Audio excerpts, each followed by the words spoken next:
Good evening. Try that one more time. Good evening. Let me start by, in addition to fixing the mic, let me start by just thanking you all for being here for this very critical discussion. I think the full house that we have is indicative of how big of a concern this is to us all. So I wanted to do that. And I don't see our pastor in front of me just yet. I wanted to ask if we could start with a brief moment of prayer. Louis, do you mind starting us off with prayer?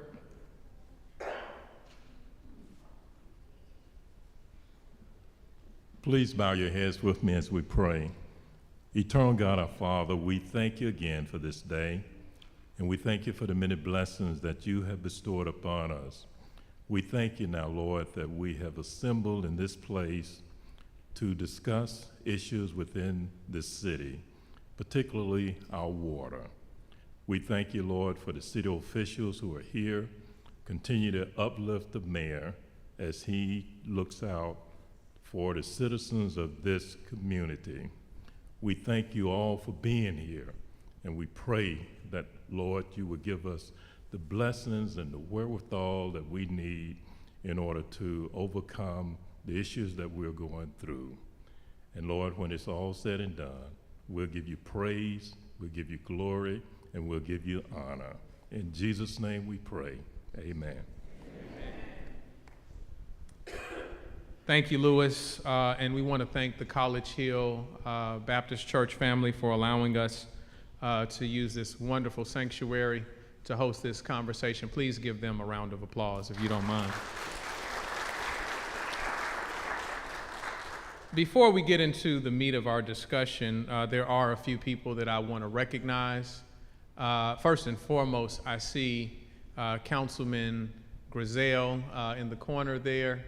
Do we have any other council persons here that I just don't see at the moment? If you will, please join me in welcoming Councilman Grizel, who is working hard each and every day. And then I want to recognize Supervisor Credell Calhoun. I see him. Do we have any other supervisors here?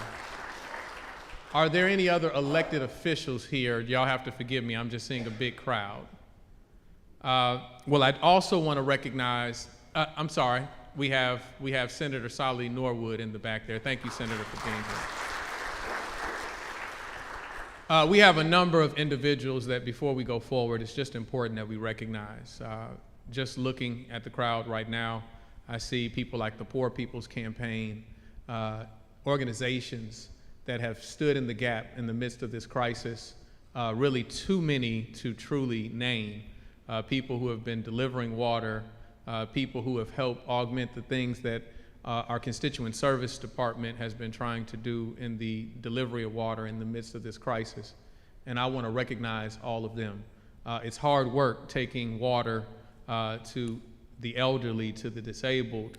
It's hard work, carrying huge cases of water and unloading pallets of water off of trucks. And so not only do I want to recognize them, but collectively I want to give a round of applause to all of the cities, all of the companies, all of the individuals, all of the people all across this country that have showed love to Jackson, Mississippi. I want to start there and recognize them.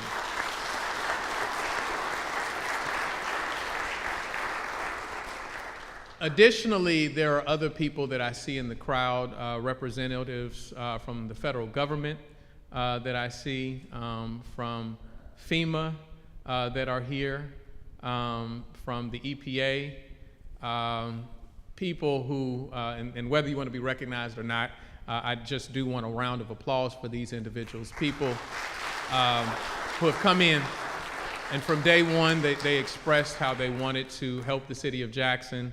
The work at the water treatment facility over the last couple of weeks has been seamless. No one stepping on anyone's toes. People just working in an effort to get it right. And so I'm grateful for that. From the moment that state officials came in my office and shared that they were going to help in the effort at the water treatment facility, I said, thank you. I said, I appreciate that, and that we're going to work with you.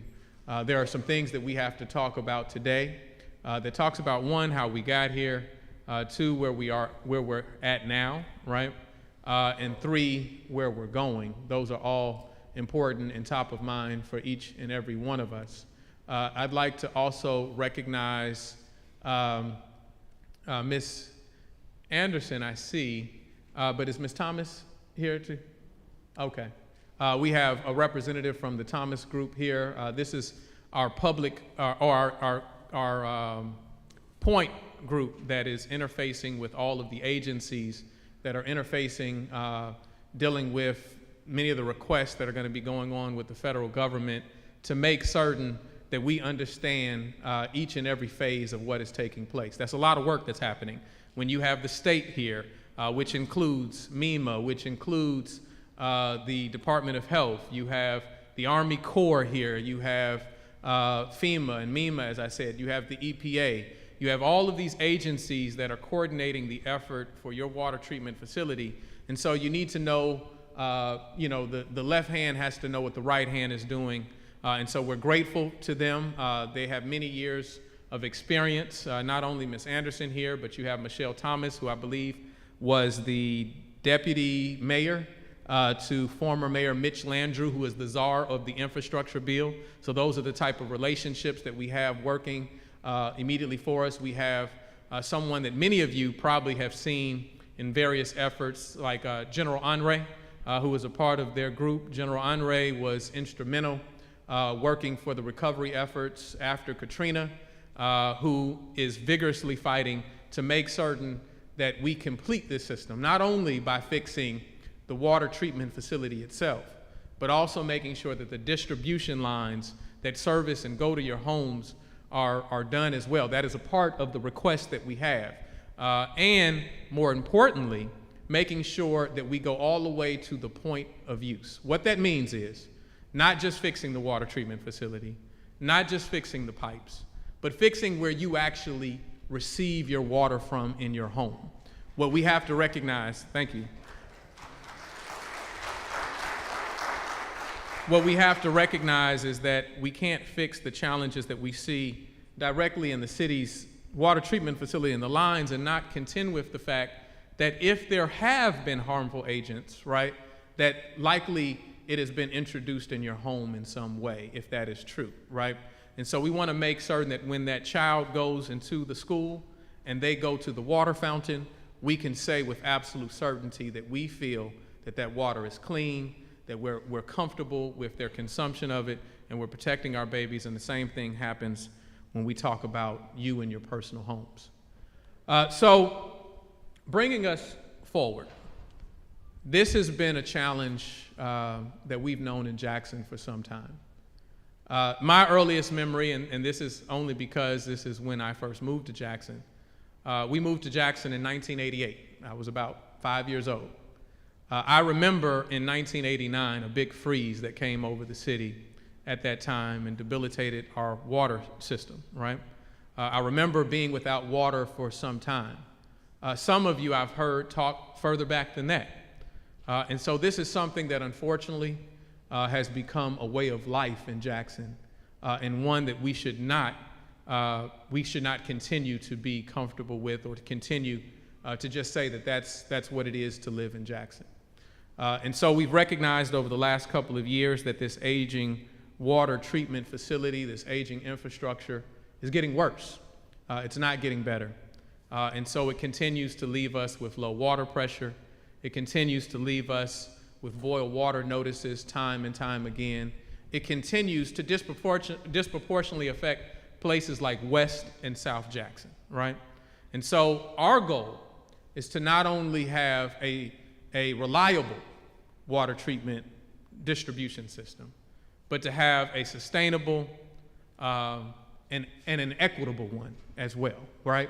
One that does not leave one side of the city or one portion or one community disproportionately affected than any part of our community.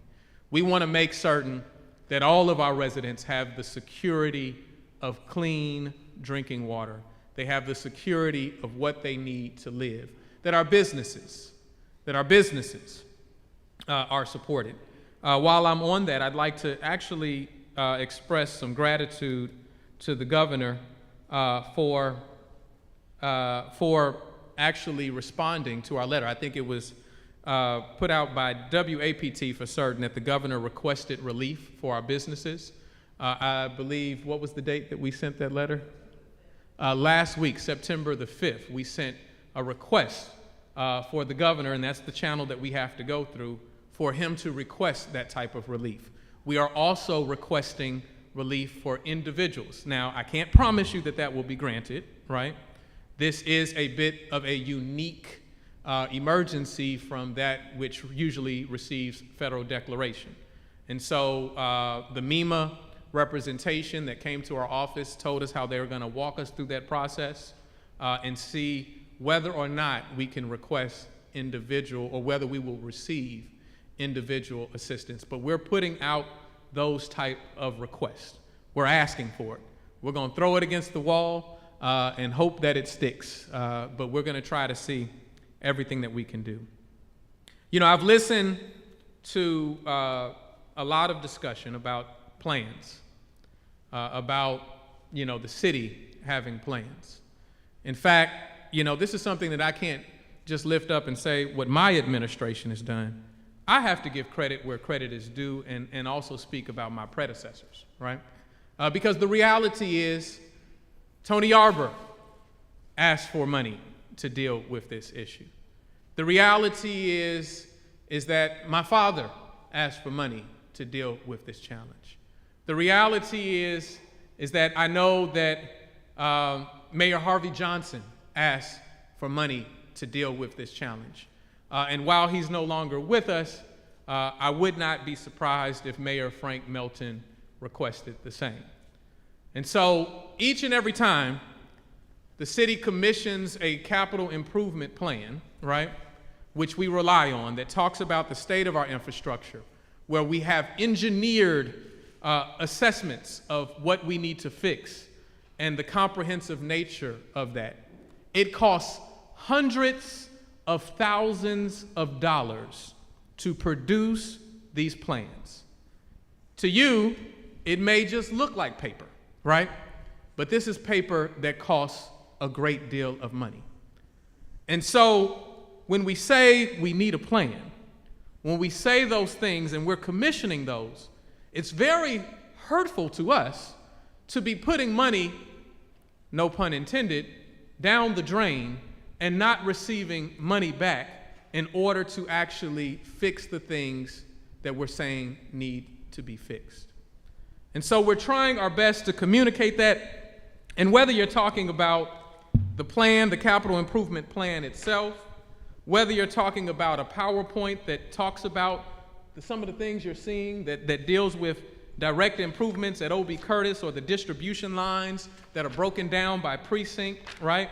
Or, while it's not related to drinking water, even the sewage system requests that we have.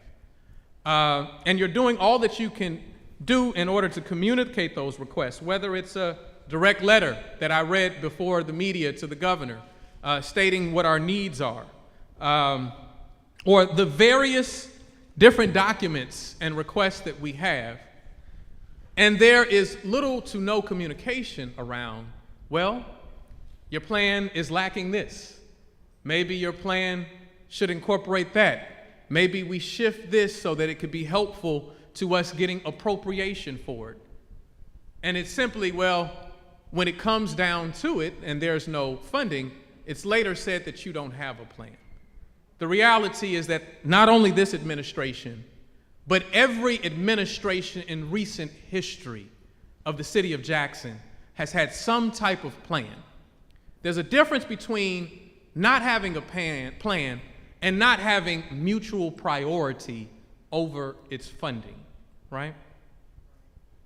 I'm okay with accepting, well, your plan should phase out in some way, or it should incorporate beyond 5 years. But if you hadn't approved me for year 1, then how much optimism do I have that you're going to fund me for year 10, right? And so that's where we want to get to, is not only let you know where we have been, but where we are and where we're going. Yes, we've had plans, but we're willing to put that aside and say, listen, if we're all at the table, let's talk about how we build a reliable system, that sustainable and equitable system. Let's talk about how we do it together, and really the potential that people who may not be a part of the same party, may not share political ideology, can do something that historically has not been done in my lifetime in the city of Jackson. And that is to fix a decades-old issue, a decades-old problem. How beautiful would it be for us to say, regardless of party, that we were able to solve this problem in our lifetime? And that's where we are. And so that's why I have been very restrained in a lot of my comments, because I don't believe that it profits us at this moment to simply be focused on that history. This is a moment that we have to be focused on what the solutions are and where we're going. To that end, I already mentioned the Thomas group that is interfacing with us. I did have a discussion with the president, actually a pretty lengthy discussion. I didn't know that you talked to the president for 20 minutes, right? I thought it would be a 5-minute conversation and then off, right? I had an extensive conversation with the vice president. We've had several discussions with the administrator of the EPA. We've had several discussions with the czar of the infrastructure bill. And one thing that we all recognize is that, one, as we move forward with the plan now, you have to understand that it is a moving target. What I mean by that is, because we've had work going on, because we have more expertise at the plant today than we've ever had before, because of something called a mutual aid agreement, which allows us to exchange the workforce of other cities. I just ran into some gentlemen while I was eating lunch today that were joining us from South Carolina and I don't even remember all of the cities, but we've had people from Georgia, we've had people from Tennessee, from Florida, we've had people from all over the country to come and just want to be a part of the solution. And so while those things are being repaired, the things that were a priority maybe 6 months ago, some of those things are no longer the priority. And what I've asked for is a dashboard. We meet every Monday. There's a big briefing room where you have all of the agencies that I just mentioned. Every Monday we meet, and there invariably with the different agencies, there may be other meetings throughout the week, but all of us meet on Monday. And I've asked for a dashboard which lets me know what are the stopgap measures that have been put in place that just helps us in this moment to make certain that we, not only restore pressure to you, but get the boil water notice lifted, but what are the more permanent solutions or more long-term solutions that have been in place. That way we can adjust, we can amend our plans to reflect that now, to reflect what the new priorities are. We have the Army Corps present. The Army Corps has literally a team of engineers that are looking at things and trying to figure out things like how we put gauges in the reservoir. So your most recent challenge, and I can go through all of these challenges we've had because there have been too many to recount. Sometimes when people hear that our pressure is down or they hear that we have a boil water notice, we automatically assume it's the same thing. The reality is that it's been so many things, right? During your freeze, it was raw water pumps and raw water screens that were freezing over where we couldn't get water in, therefore we couldn't get water out. Sometimes it's been the feed systems and the challenges that we have in our feed systems, and whether or not we feel comfortable with how it is treating the water, and so we have to do boil water notices at that moment. Most recently, what happened, when we say that the flood created a challenge, some people think that the water treatment facility flooded itself. We never said that. We said that the flood caused the issue. And what happened is that the chemistry of flood water is different than the chemistry of the water you get off the reservoir every day. And there were gauges that are inoperable, that are in the water off the river, that let us know, that are supposed to let us know the composition of that water or the chemistry of that water so that they can effectively treat it. Those gauges do not operate as they should. And so you have people who are flying in the blind, if you will, that they don't know how the chemicals will respond to how they are treating it until they end up, going down in the process and finding that it's not responding the way that they need it to. And so when you have flood waters around, what happens is that they're unable to kick that water out because all of the rivers and ditches are filled. And so they have to make a decision. And while they're trying to figure out how they discard this half-treated or not fully treated water, they're trying to figure out how they get that done. And at the same time, you're taking baths. At the same time, you're cooking or washing dishes. You're using the restroom. And so those tanks are depleted. Your consumption is depleting all of the tanks in your community. And they're unable to replenish it because they have this challenge. They have this water that isn't treated as it needs to be. And at the same time, they can't kick it out as the system needs it to because the flood waters are still there and preventing them to do it. So those are only a couple of examples of the challenges we've had. There are many, many to recount. And so we want to make certain that we assess this situation, not only to see what needs to be repaired at this water treatment facility, but another question that we ask is it worth it to repair this water treatment facility? Or do we need to be going for a new water treatment facility completely? A part of that assessment is not only what isn't working, it's also whether the functionality of the water treatment facility makes sense. You have, until someone disputes this, and no one has been able to, you have probably the most complex water treatment facility in the country. The reason that you have the most complex is because it operates from two different systems. Most water treatment facilities are either what you call a conventional system or a membrane system. And in the city of Jackson, we have a hybrid of both in the same facility footprint. What does that challenge mean? Well, not only does it mean, in terms of the repairs and in terms of what you have to be in tune with, based on membrane operations and conventional operations, you have to contend with all of that. It also means that it makes it incredibly challenging to staff the professionals that know both treatment processes, right? So when we're bringing people from other states, many of them, or looking for them here in this state, many of them have conventional expertise or membrane expertise. In Jackson, our technicians and our professionals have had to be trained in both.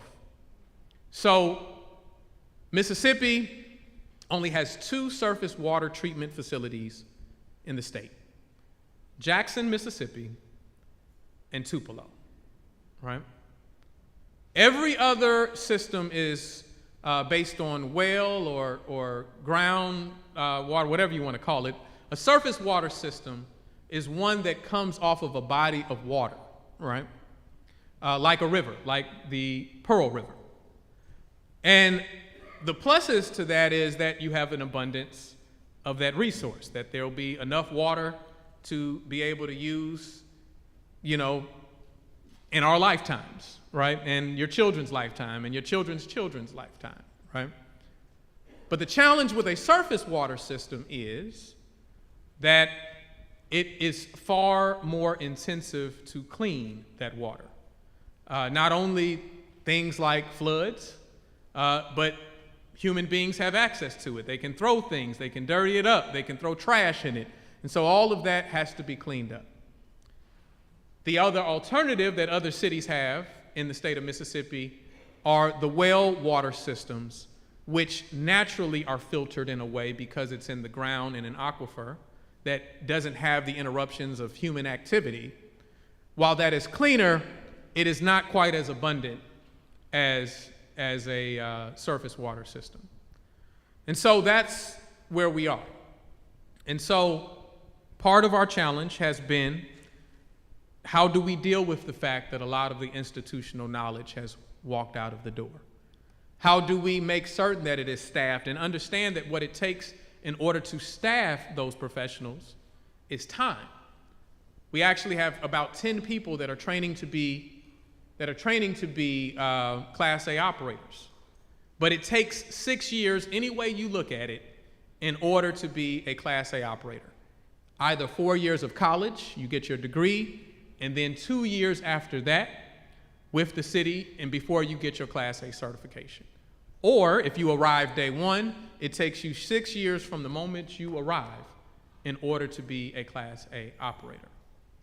And we all know, in addition to the challenge of that time, we are seeing what is happening to the workforce nationally in every regard. Every business, every entity is finding it hard to staff up what they need. And so we have looked at, and part of our plan that we will get to is a third-party operations and maintenance agreement. We will distinguish between a third-party and operations maintenance agreement and privatization. We will distinguish between a third-party operations and maintenance agreement and regionalization. We will distinguish between a third-party and operations maintenance agreement and a state takeover. Those are all critical discussions. The reason that they are critical, because the challenge that you have when people are going through suffering and they want relief is that you don't want your people reaching for a solution that quite honestly takes them from one state of misery to the next. That quite honestly takes them from something that is already harmful to something that is more harmful, right? And so I look forward to getting into that discussion.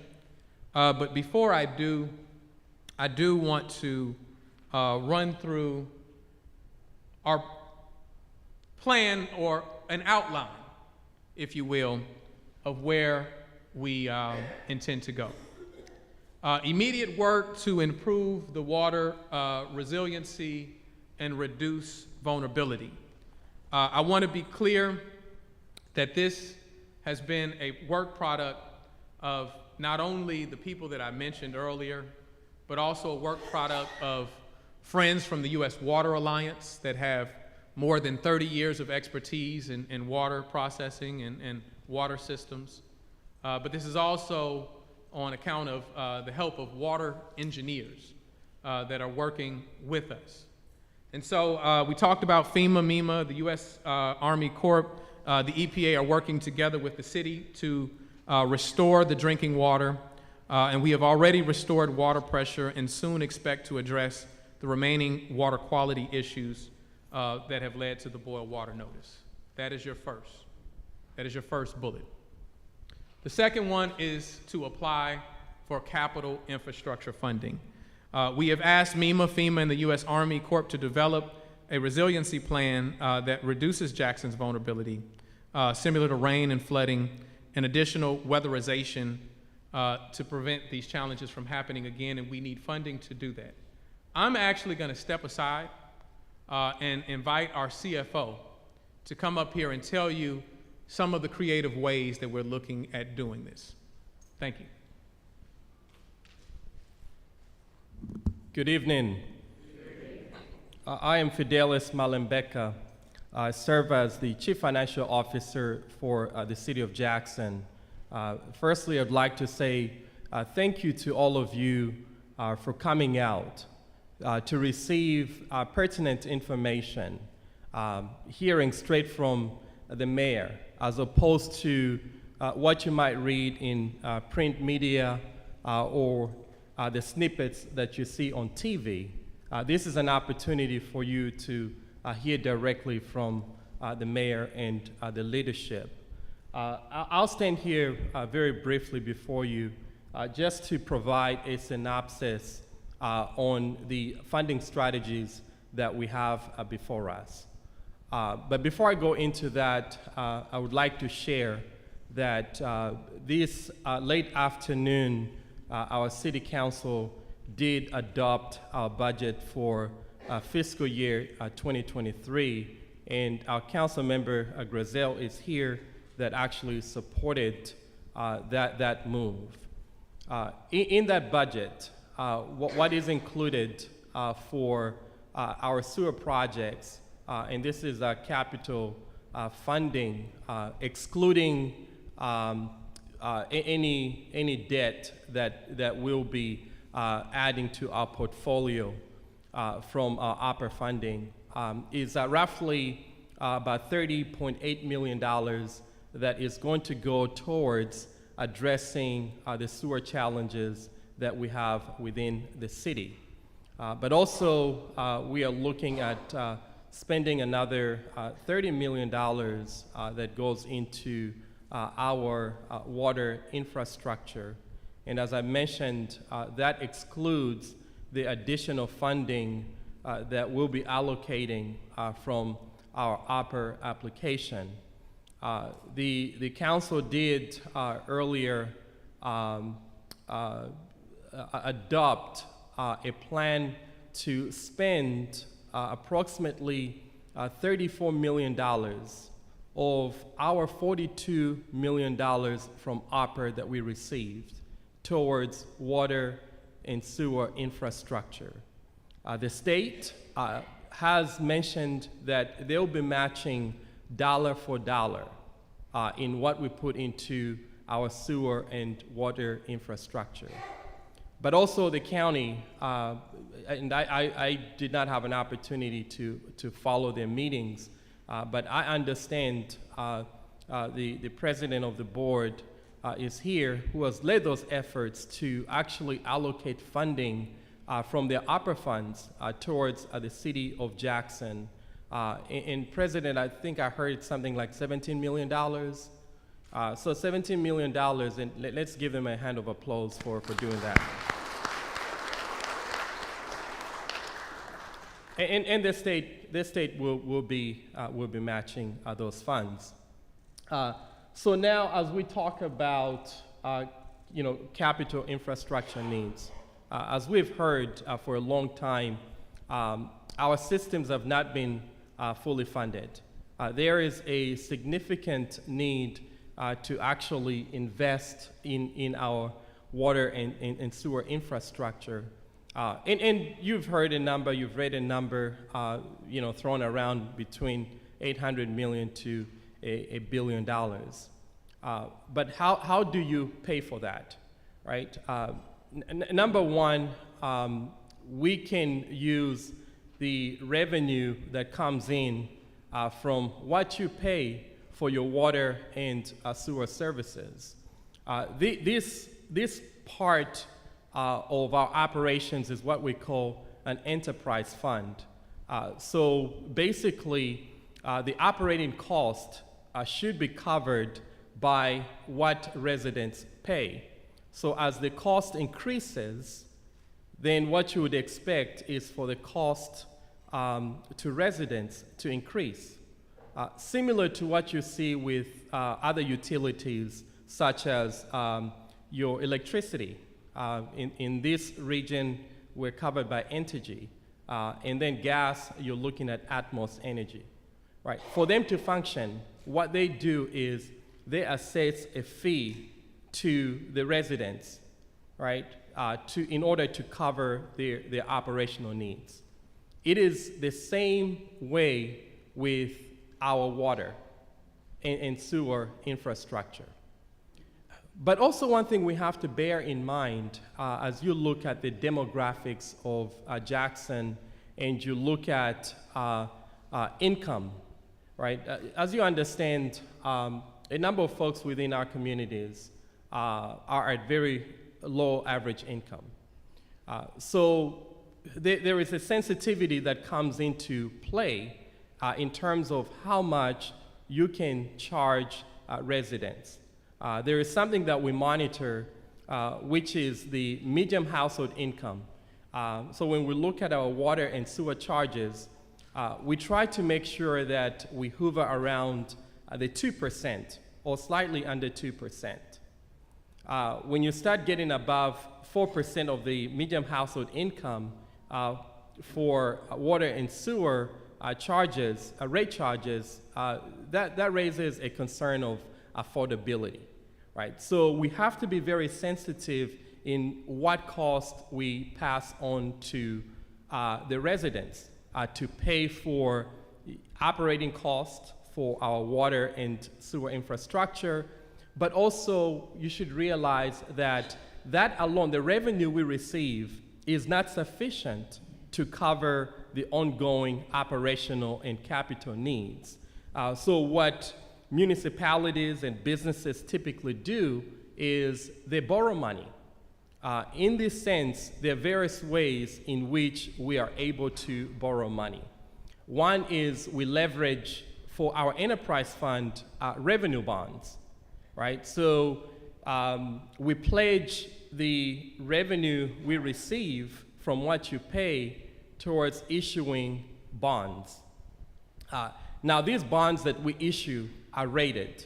For some of you, you might have heard of Moody's. Some of you might have heard of S&P, who actually rate the bonds, right? They have the AAA, there's a B and so forth.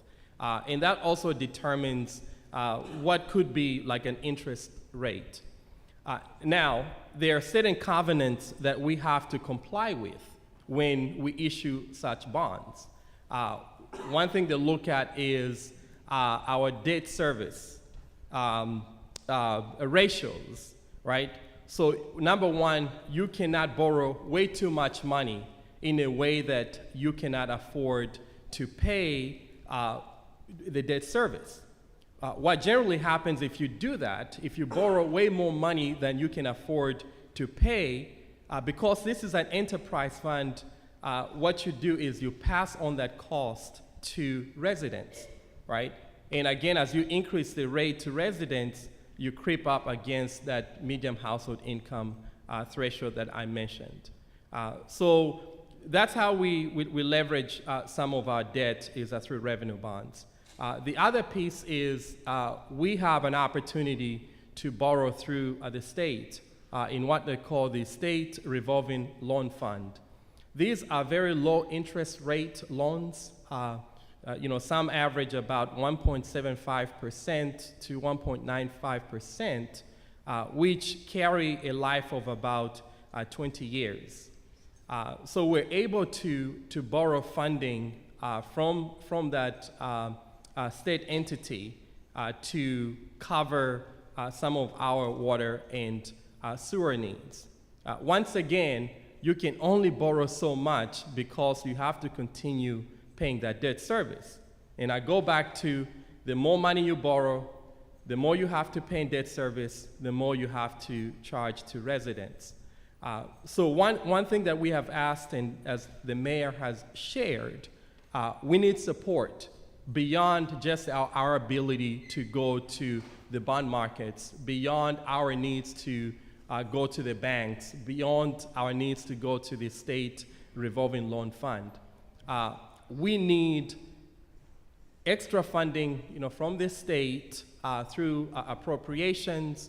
We need funding from the federal government to fill these gaps. Once again, the issues we're dealing with now, we're talking about probably 40 years, right, of the deferred maintenance. So there's a significant need to inject funding to address some of these needs. What are other things that we are doing? We work with our lobbyists, both our state and federal lobbyists, to see if our congressional folks can actually appropriate funding to the city of Jackson. We have been fortunate in getting some support.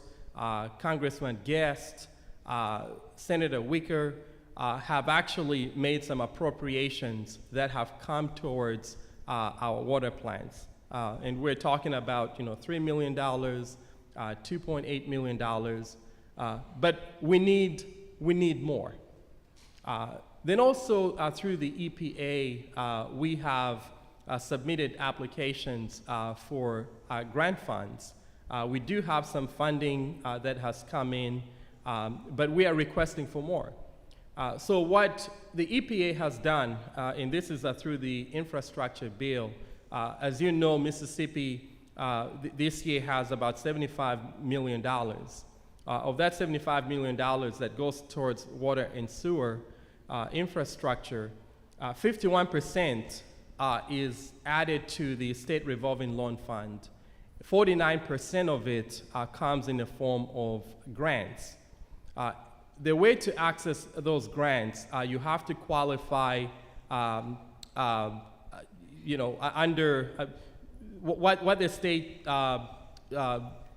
submits to the federal government, through the utilization plan, right? So the intended use.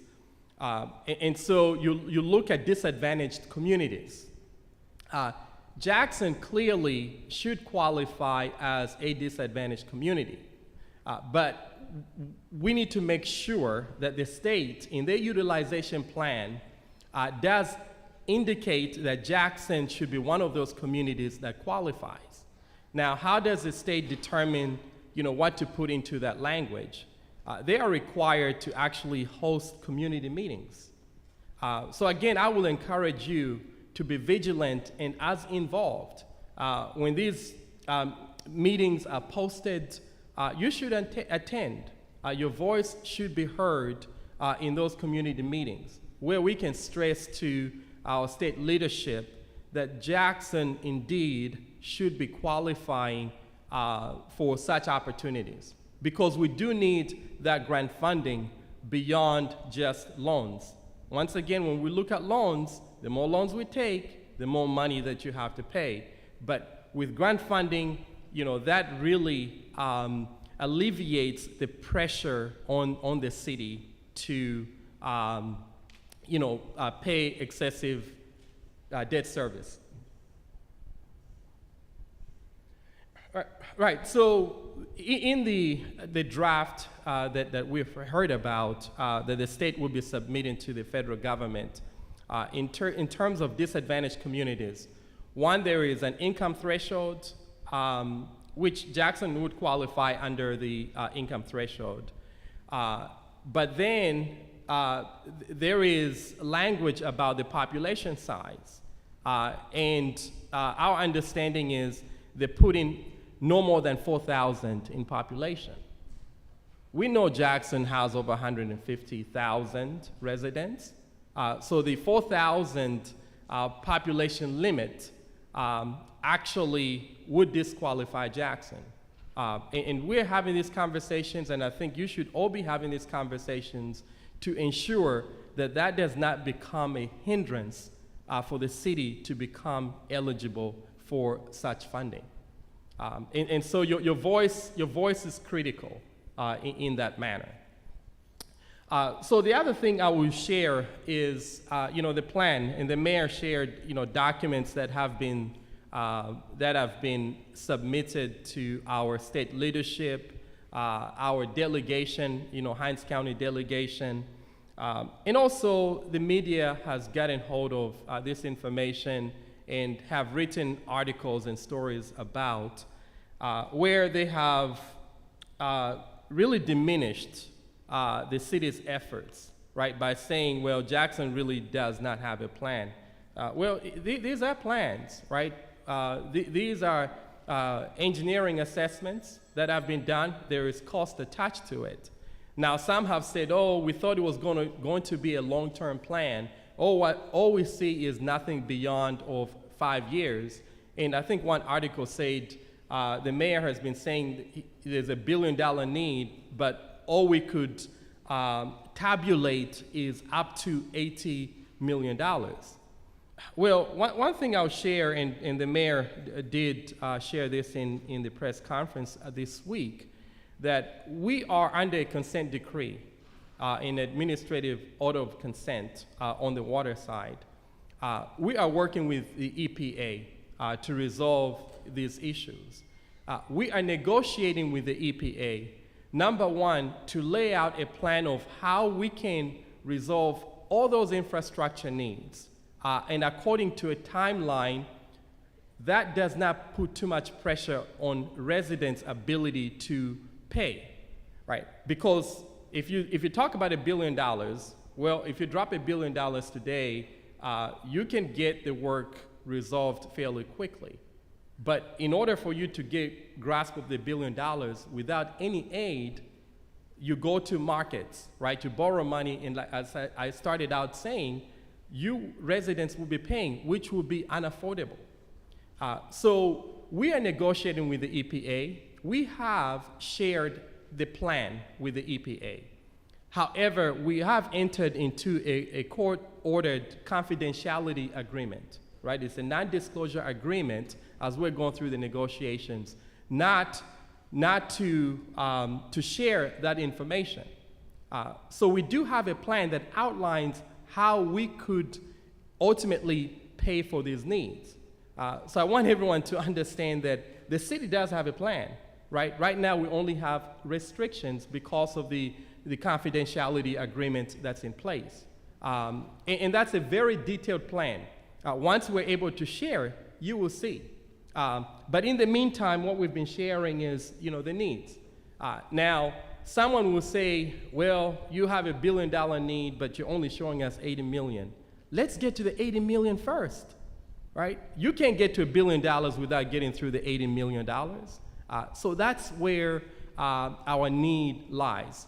And we need all your support, and we want everyone to understand, where we stand, where we're going, and this is going to be a community effort to arrive to our desired goal. So I will yield the floor back to the mayor, but just wanted to share that little piece of a funding layout. Thank you for your attention.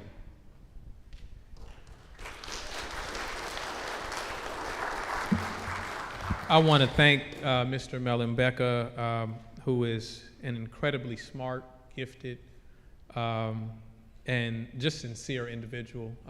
That's the type of talent we have at the city, and so I'm grateful for his knowledge. I'm grateful for his effort. He spends many more hours than the regular 9 to 5 looking at these issues.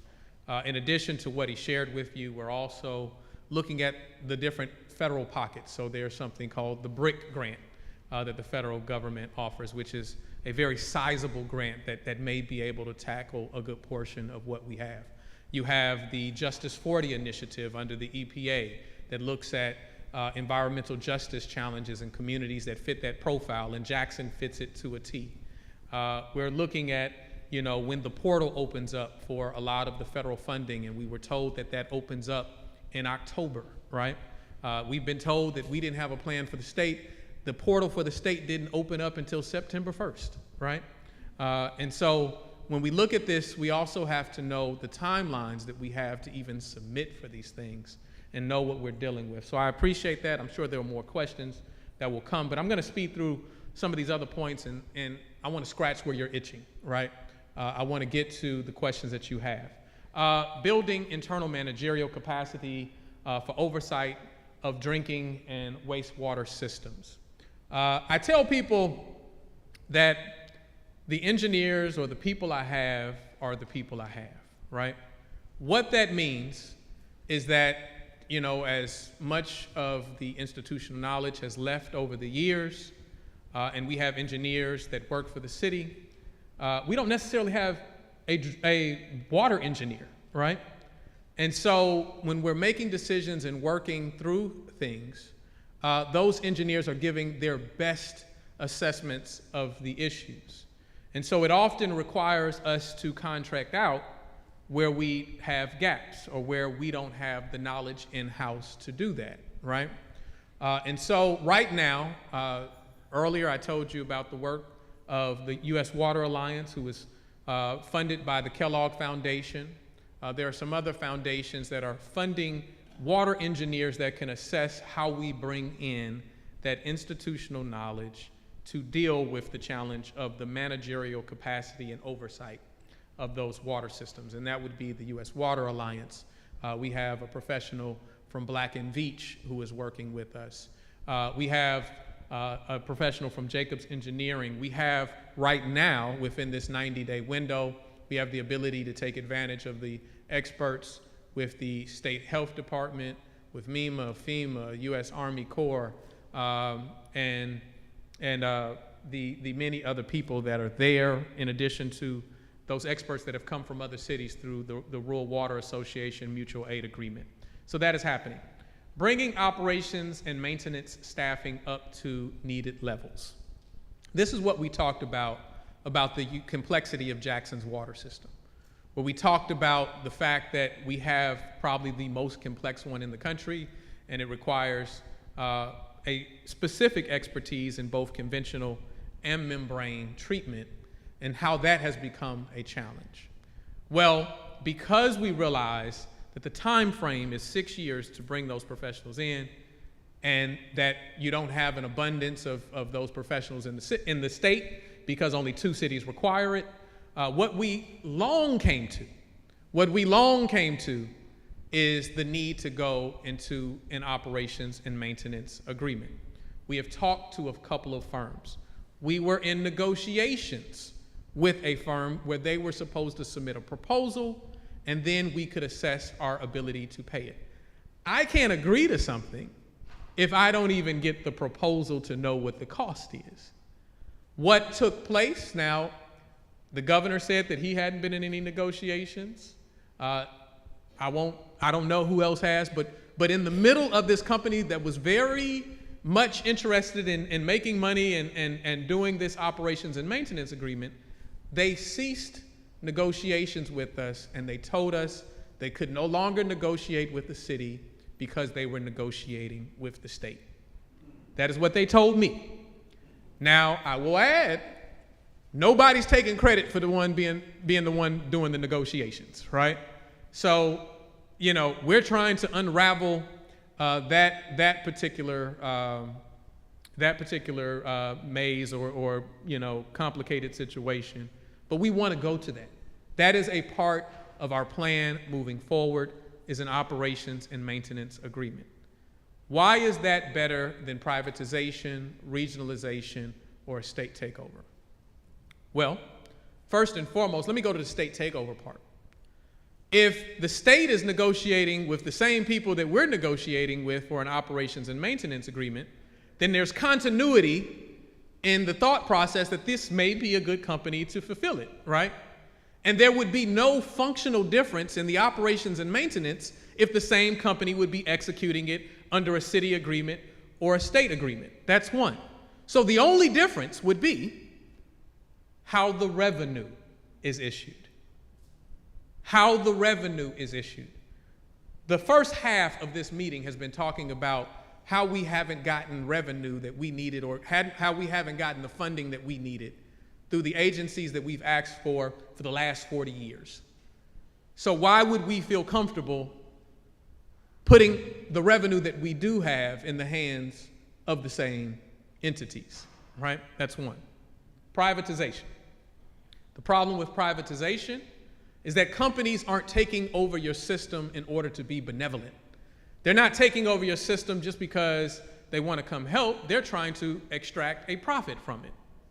And so when you have to make the level of investment that Jackson's system requires, that means that there will be significant increases in the cost. They have looked at the margins, right? And they are trying to understand where they get that money from. And if you privatize it, then we have far less control over making sure that your rates stay affordable. This is when I told you that when you're in a situation where you're going through trauma, you don't want to reach for something that is more harmful to you than where you already are, right? That's why we're against privatization. Regionalization. This has been a common conversation. I know a lot of people have brought it up. And the theory over regionalization is, well, Jackson's system when it had more ratepayers, it had more money being paid into the system for them to maintain the ongoing operations and maintenance costs. That is true. But at the time where they lived in Jackson, all of the revenue went to Jackson's issues and priorities. What you have to understand is that every city depends on its water revenue to provide the services that its city needs. The only monopoly that a city has, as I said, is its water system.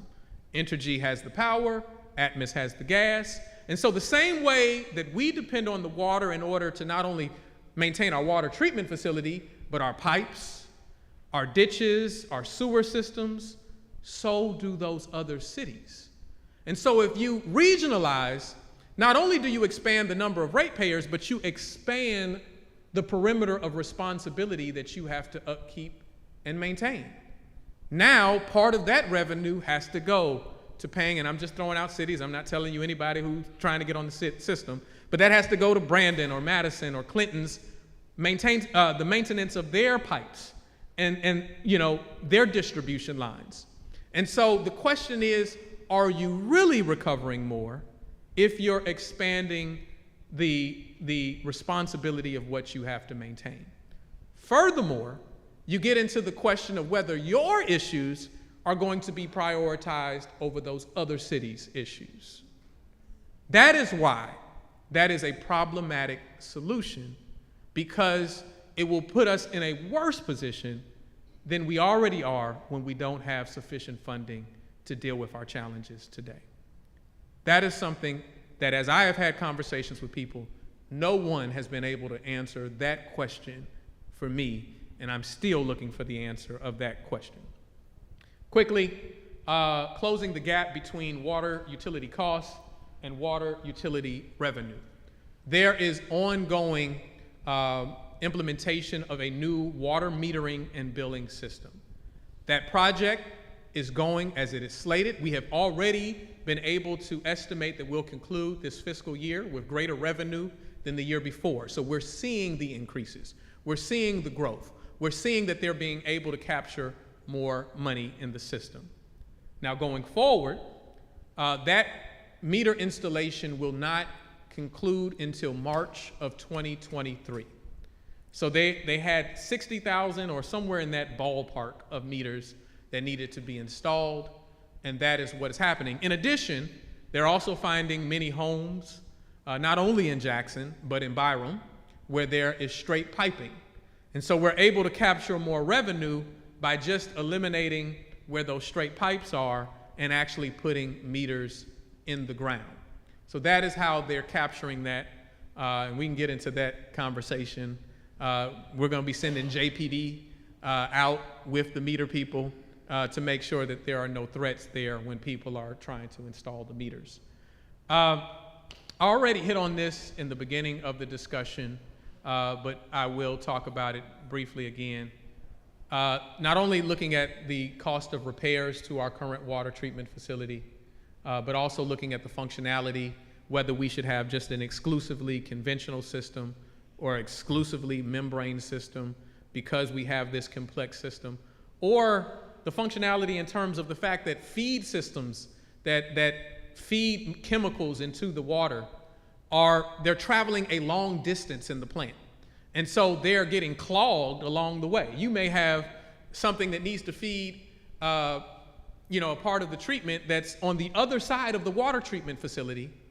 And because it was laid out like that, they're now having to find or unclog whatever challenge is there. These are the type of functionality challenges that I question, to be honest, whether O.B. Curtis has ever been true to us, right? I simply say that when we look at the workforce, you have very talented people that work at your water treatment facility. very gifted people, but they're not, it's not enough of them, right? It's not enough of them to contend with the challenges. And so I simply say that our water treatment facility is not as loyal to us as the good people who work there. And so we need to correct that. I won't continue to just talk to you. I want to talk with you. And so we want to open up the floor for any questions that you have. Yes, ma'am.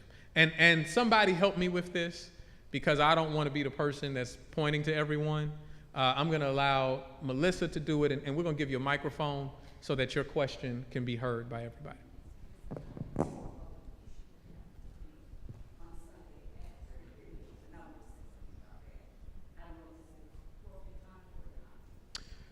I think, unless it's personal to you and you don't want to share it, it may be an experience that somebody else had, and we want to hear it. All right. You understand? Okay. Whatever's comfortable to you. I went to the Smith Wheels. I work. I can only go to pick water up on Saturday and Sunday because I'm at work all the other times. So I've been going to Smith Wheels and to the Coliseum. Well, I pick up water for other people, neighbors who are elderly. So I went there on Sunday about 5 p.m. When I went there to pick up water, I asked the young man, I said, because what I normally do after I saw it was being done on TV, I go around and come back through. And I asked, I said, do I have to go around and come back through? Well, he looked at in my truck and he said, ma'am, you have a lot of water in there, and I have to limit you to two cases. Well, I said I hadn't had an issue, but I'll just drive around and go back through the line. So I had intentions of calling the city on Monday, but then I thought there should be somebody here on site that can address this. So I asked one of the guardsmen, and he told me what tent to go to and who to ask for. So I explained what happened, and as I was explaining, the state trooper came behind me and put his lights on me. And I'm going like, okay. So he came up and he said, may I see your license? And I said, yes, sir. So while I was pulling him out, he said, I said, is there a problem? And then he told me, he said, let me see your license. So once he saw it, he said, he had gotten a complaint on me. I said that I was being disrespectful to the guardsman. And I said, well, I guess they told you that because they saw me pull around to this tent and figured I was complaining.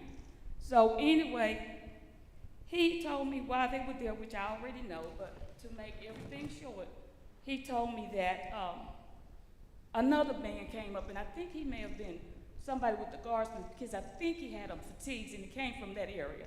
And he came up to see what was happening, so I explained it to him. And one of them told me I could go to Walmart to get water. And I said, how much is it going to cost? He said about $4, and I think that was the guardsman. And I said, well, no, I'm not gonna go to Walmart to pick up water, I'm gonna come here. And at some point, the trooper told me that maybe I needed to go to another location other than Smith Wheels. I said, I'm not doing that either. Mm-hmm.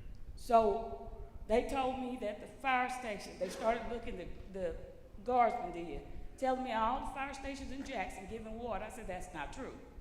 And at some point, the trooper told me to leave. So since I knew that if I did not obey his command, I would probably be in jail. Yeah. So, and I called your office today, and they're supposed to have taken that complaint from me. And that was probably yesterday I called them. Then I called Councilwoman Lee's office, and I also asked them to voice my complaint. But when I saw you on TV, I said, I contemplated all day, and I said, I'm coming, because I do thank you for when the billing system was messed up. Our bills were messed up, and you came to the Jackson Mall. I talked to you there, and because of that, we were able to solve. I was able to get my bill resolved. So I just want the citizens to know. And somebody else may have had the same problem, but for me, and I'm not even able to get the water, but I felt humiliated. Mm-hmm. I said, we're already having a hard enough time as it is. Now I'm asking for water for somebody else, and you're telling me you're gonna restrict me. Let me say this. First and foremost, you're not begging for water. You deserve it, right? And nobody should make you feel like you're begging.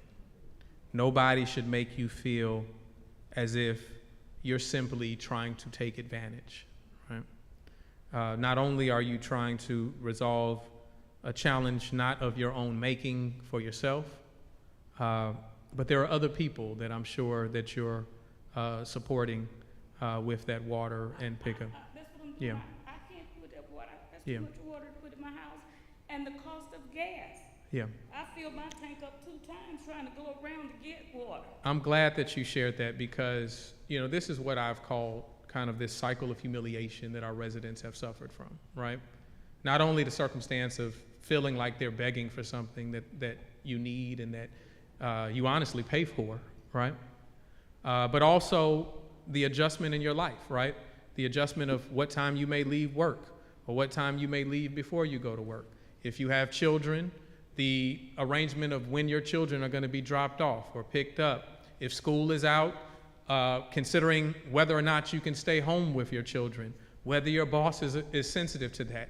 If you work in a service industry, whether or not they shut down, and whether or not you now can't go to work. So these are all cycles of humiliation, and so part of our effort has to be to restore dignity to people, right? So that you don't feel like that is like you're begging, right? That no one makes you feel that way. Now, what we will do, that particular site, and I don't want to act as if we're not grateful for their efforts, because we are. That particular site is run by MEMA, all right? MEMA, and I can't remember all of the sites off my head, but just recounting at this moment, I think you have the Smith Wheel Stadium location, you have the Fairground location, you have Daniel Lake,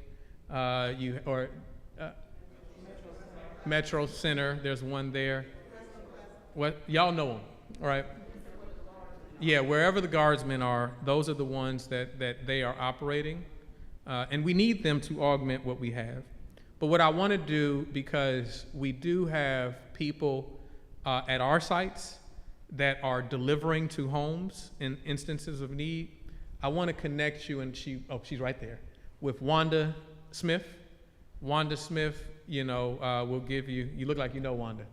No, but I called the city from 2 minutes till 8 yesterday morning till 8:45. Yeah. And all I kept getting was, it'll ring and then it'll go into the recording. We're open from 8 to 5. So Yeah. I was persistent, and I did the emergency number. So that's how I got your line. Okay. Well, we have a small but mighty team. I can personally attest to the fact that Wanda and her team have been out there delivering water every second of the day, and that's the challenge. But what we're going to do is make sure that we get your information and that we sign you up to help augment what you get, okay? All right. Appreciate you. Mayor, I'm Chief Owens with the Jackson Fire Department, and we give away water at 3 different locations, 3 different fire stations. Central Fire Station downtown, that's at 555 Southwest Street. And if you come through there, they give us 5 pallets of water every day to be given away. And the people that come through there, they'll probably tell you that we just load them up, as much water as they want. From 2 until it's gone. We start at 2 o'clock. Okay. Yeah. But there are 2 other fire stations, for those of you that didn't know, that we are giving away water every day. And that's number 7 fire station on North State Street, Northside Drive, right north of Northside Drive. We give away water there every day.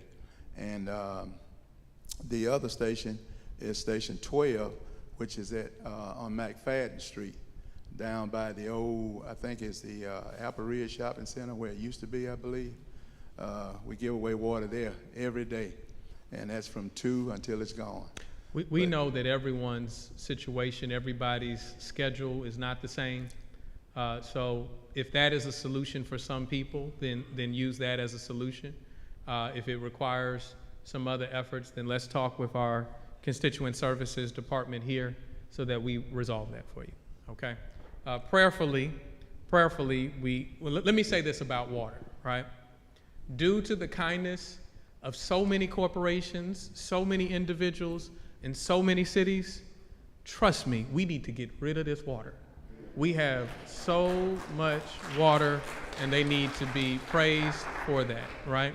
So no one should be made to feel like you can't get it, right? In fact, I'm gonna say it now, we're concerned over the structural integrity of some of the places we're housing it because it's that many pallets of water, so we gotta get it out, right? And believe it or not, water actually has an expiration date on it, so. Yes, I have two questions. One is about, I know everyone. They want you to bring it just closer to your mouth, closer to your mouth. One is about the plastic bottles. When they open the water, you're gonna have a disaster really in the city. You're gonna stop up all your sewer drains and everything. So I'm wondering if you're gonna have a area where they can recycle these bottles and try to keep them out of the landfill. Yeah. That's one question. My major question is, I would like to know if you have any economical development plans for the city of Jackson to create jobs in this city that will put people back to work and bring your revenue up. Yeah. That is my second.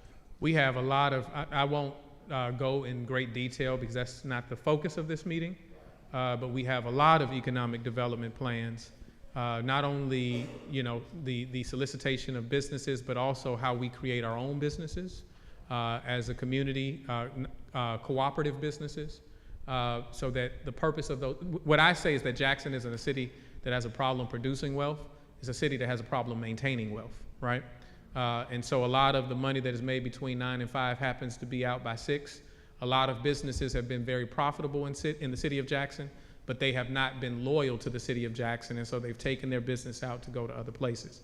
And so we're looking at how part of the very mission statement of the businesses that we welcome in our community is the service of the community itself. Let me go to your other question. I'm gonna come back to you, but your other question, we have been in discussions about this recycling challenge that we have, and we're looking at the potential of having sites that recyclable goods those bottles can be placed. The cost to that, some people think we can just leave a dumpster and people come, right? The city is under EPA requirements, MDEQ requirements, where what we dump and where we dump it, we have to make certain that we don't improperly do that, right? And so if we just leave a dumpster, invariably somebody's gonna bring a tire, right? Somebody's gonna bring a couch, and they're gonna dump it in there, and then we're gonna be in violation. And so there are man or people hours. Let me be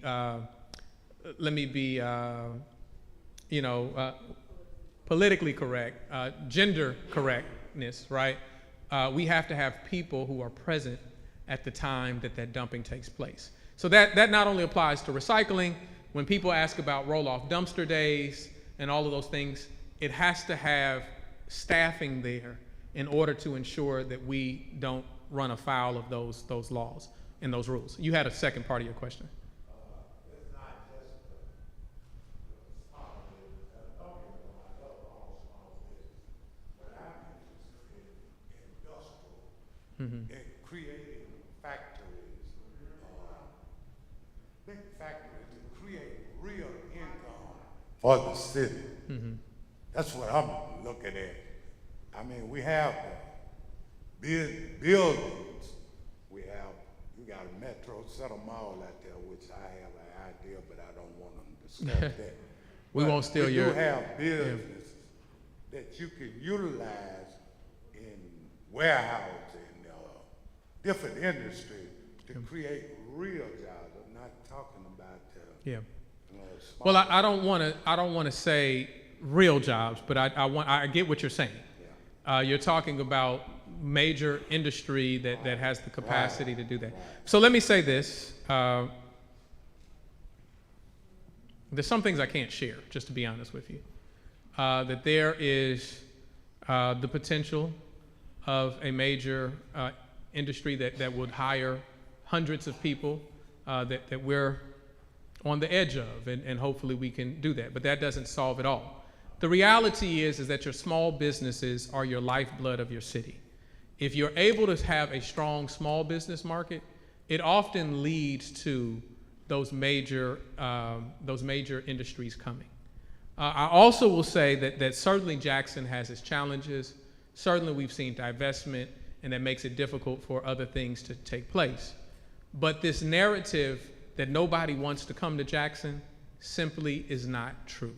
And the reason that I say it's not true, there was a top 5 business in the country that was prepared to come to Jackson. And I can't say its name, but some of you would have gotten on me to ask, why didn't you fight for it? Well, they were prepared to come here, right? They were prepared to come here, and the place that they wanted to go to just wasn't owned by the city of Jackson. It was owned by the state. And we didn't get the support that we needed in bringing them here. That's all I will say. And so we need cooperation on a number of levels. They called Jackson the queen of the ball at this location. When they were looking in the surrounding area, that's where they wanted to be. Mayor, thank you for We can hear you good. hosting this wonderful event, very informative. And I'm really glad that you are talking about infrastructure as well as clean, healthy water, which we know is essential for life. However, there are a lot of infrastructure issues in the city of Jackson that needs attention. And I just want to make sure that you keep that in mind when we look at having EPA around, FEMA around, MEMA around, the Corps of Engineers. We need a long-time partnership. Every time we have a heavy rain in Jackson, multiple communities across this city have to fight the flooding of water in their homes, sewer lines backing up in the streets and in their lawns, drain pipes collapsing, rusted out, and flooding. I have that on my property in one of Jackson's neighborhoods called Woodhaven. We have creeks that overflow and that get into people's yards and hamper their ability to utilize their property. So I ask that you continue to also prioritize those issues because they are very important to the citizens of this city. And again, I know, and I think all know, that it's going to take a long-term relationship and partnership with the state, with the federal government, and the local communities to do this. I'm very saddened that our state legislative leaders in this district, in this area, has worked with you to pass and to get legislation in the state, and every year for the last 4 years, the governor and the leaders in the legislature has killed that legislation. And I wish, and I've never known Governor Reeves or his predecessor to come and hold a community meeting in Jackson. When are we going to see that? There is nothing wrong with the capital city, and we need the partnership of all levels of government, citizens and businesses included, to get this problem addressed in the future going forward. Absolutely. Thank you. So, with respect to all of those federal agencies, EPA included, I think just this Monday, I said that I'm gonna try to get everything out of them I can while we have them here, and that's true. So fortunately, you know, I talked about the Thomas Group, I talked about General Andre, and if you've seen him on TV probably, you know that he's a fighter, because what I want is not simply what I ask for, I want what I need, right? There's a big difference between that. And so we need to get to the point of understanding what our needs are and giving us everything that we need. Certainly, that is not those aren't priorities that have escaped me. Obviously, when drinking water becomes a challenge, there's a certain urgency to that, and so that's been much of the discussion. And I know that we have deteriorated roads, we have the flooding issues, the flash flooding issues that you mentioned. We've applied for watershed money with the federal government. We've already applied. We went through, I think we had to go to the state conservation office in order to make the application, but we have. Our application is pending for that. It would address the flooding issues. Tougaloo Community was able to get their application approved. Tougaloo College was. And so the same portal that they went through, we requested it too, and we're trying to address all of that. You know, we've been able, and sometimes it doesn't feel like this because the level of need is so great, but we were able to pave more road within a 2 to 3 year period than the previous 10 years combined, right? And so that same level of aggressiveness we apply to everything. It isn't just about roads, it's about how do we deal with this sewage issue, how do we deal with the flooding issues, how do we deal with, obviously, the water issue, and that's what we're going to do. On those roads, now we have people speeding down roads that they couldn't speed down, and now everybody's looking at us and how we address that. It didn't used to be a problem when we had, naturally built speed bumps that were taking place, and now it is a problem. Yes. I'm not going to be able to be as eloquent as everybody else. I first want to say thank you for taking the time to do this, and to continue your thank you to all the people that helped and came from all over in other cities and other places and all the departments you have working with you. I want to speak to something that sounds like you have already made a decision on, and that is the operations and maintenance portion. I'm from the original exodus that happened in 2005, 2006. I was operations supervisor in Hobie Curtis for 5 years. I started at fuel. There's still, like you say, of knowledge you lost. That knowledge, like I say, you've been excellent at keeping it calm and not blaming. I'm going to try to do the same. But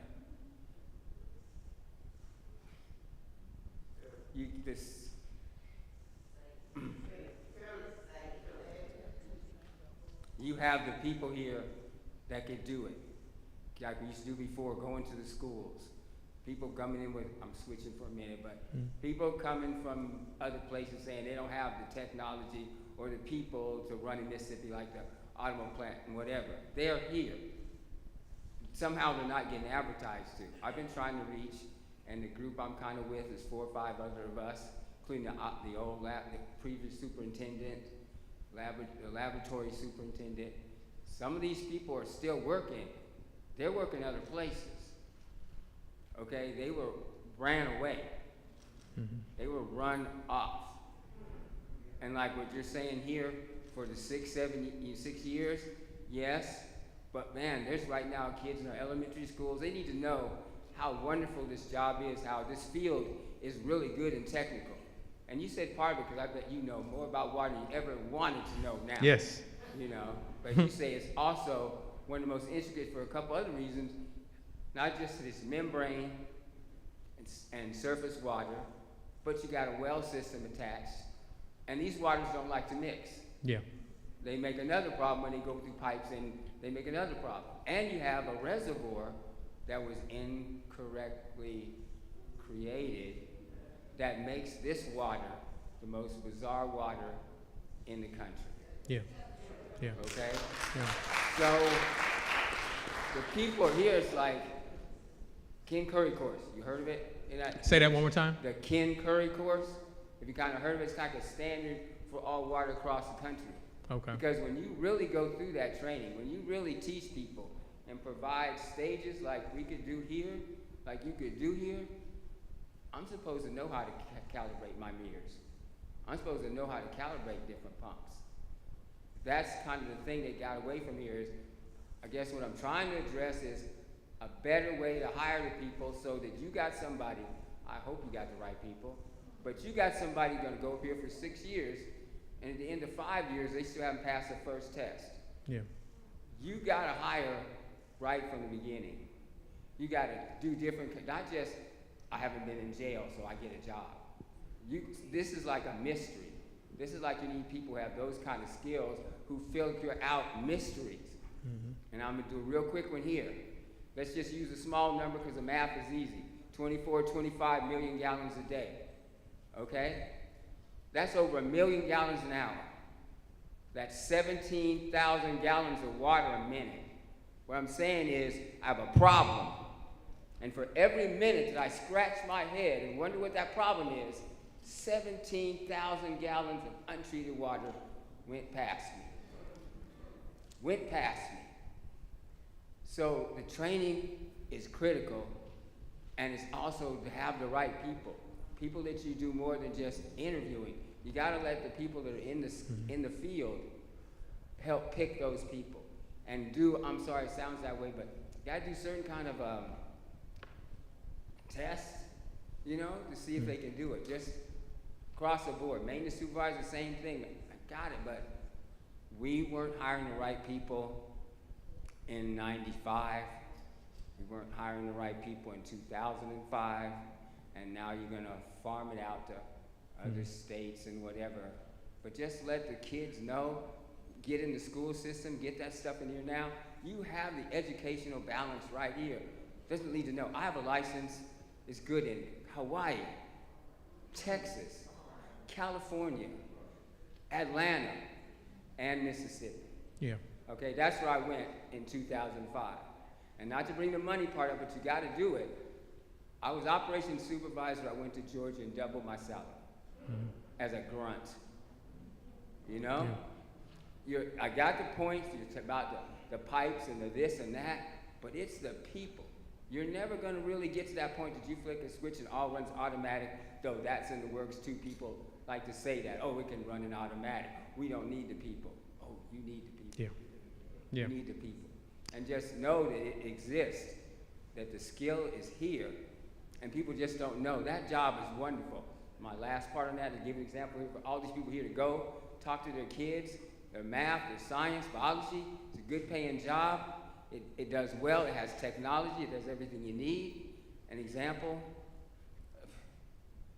that when you get to the ABC course or whatever, like a standardized test, when you get past the Mississippi water exam, your license is good in 32 other states. Yeah. Well, first of all, give them a round of applause.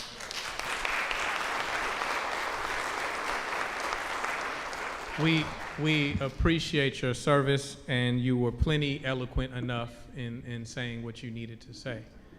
Let me share this. You're absolutely correct, and don't think for one moment that I am doubting the gifts, abilities, the talent of Jacksonians, because I'm not, right? In fact, one of my goals has been, whether there are people who walked away looking at the salary ranges, or whether there are people who are retired and don't want to commit as many hours, how do we structure contracts, with individuals, right, that don't threaten their retirement so that they can bring some of that institutional knowledge back. Part of the plan is building internal managerial capacity for oversight of drinking and wastewater systems. Now, this is a moment for honesty. I feel that I owe y'all honesty, right? Time is not on our side, right? And so part of the plan has to be, what is the lowest hanging fruit in order to get us there in the interim, in the intermediate period of time, right? That doesn't mean that we have to sign our lives away. It doesn't mean that we have to be in an agreement forever. But the other part of it is that when there is a force that is looking to take your system over, right, You want to be able to reduce the argument in every way that allows them to do it, right? And so that's where my thinking is. It's not for a moment questioning you, right? As it is questioning all of the competing factors that brought us here and where the effort is trying to take us. But I would like to talk to you further. Please don't leave, sir, before everything. Chief Grizel, make sure he don't go nowhere. All right. Thank you. Mayor, Yes. I just want to know, how can the state take over the negotiations with a contractor without the state having taken over the water plant? I don't get that. How can that be? Well, let's be clear. The system is owned by the city of Jackson. Let there be no mistake about that. It has not been taken over. It is our system, right? Now, in terms, that was a company decision, right?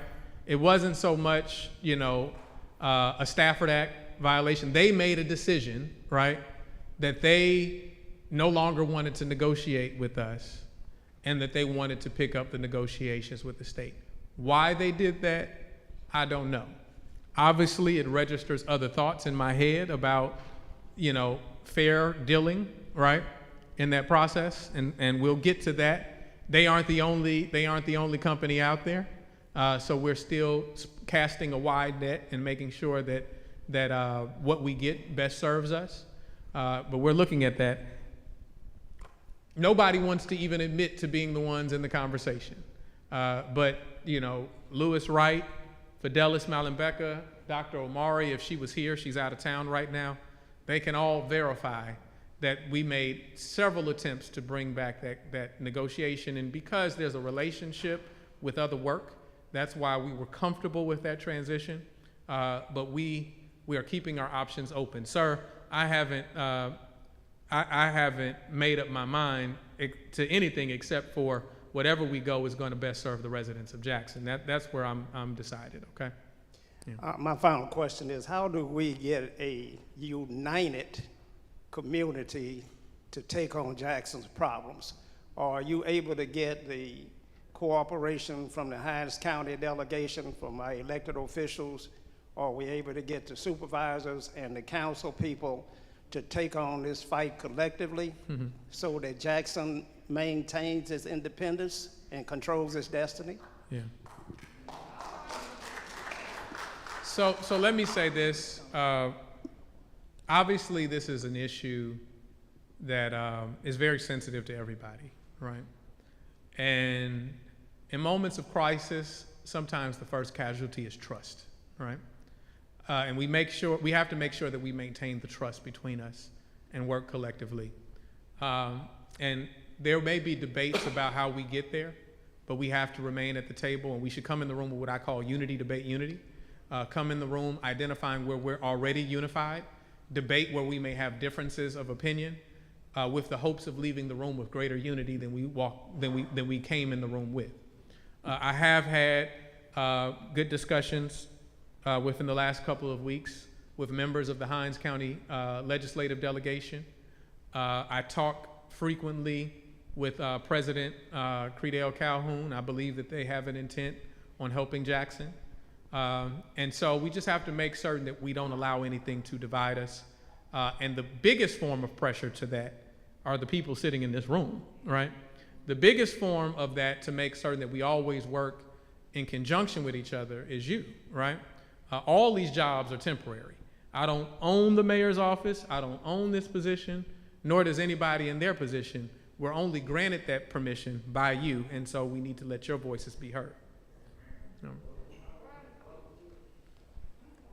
Excuse me, Mr. Mayor, thank you so much for this meeting. And Mr. Garrett kind of made part of what I wanted to ask a little bit easier, and also in response to what the gentleman said there. So, I think there's no way to get unity without honesty, okay? And while I appreciate your level of respect and not wanting to point fingers, all that is good, but what will happen is we will repeat the same thing because we've gone around this mountain before. So we have to ask questions. Well, why would our Hines County delegation be writing a letter and sending it to the governor for a special session? And those senators that did that, and even though you all have met now in hindsight, but it wasn't done before. Why would I do that as a part of representing Jackson, but not talk to the mayor and administration of Jackson before I make those moves?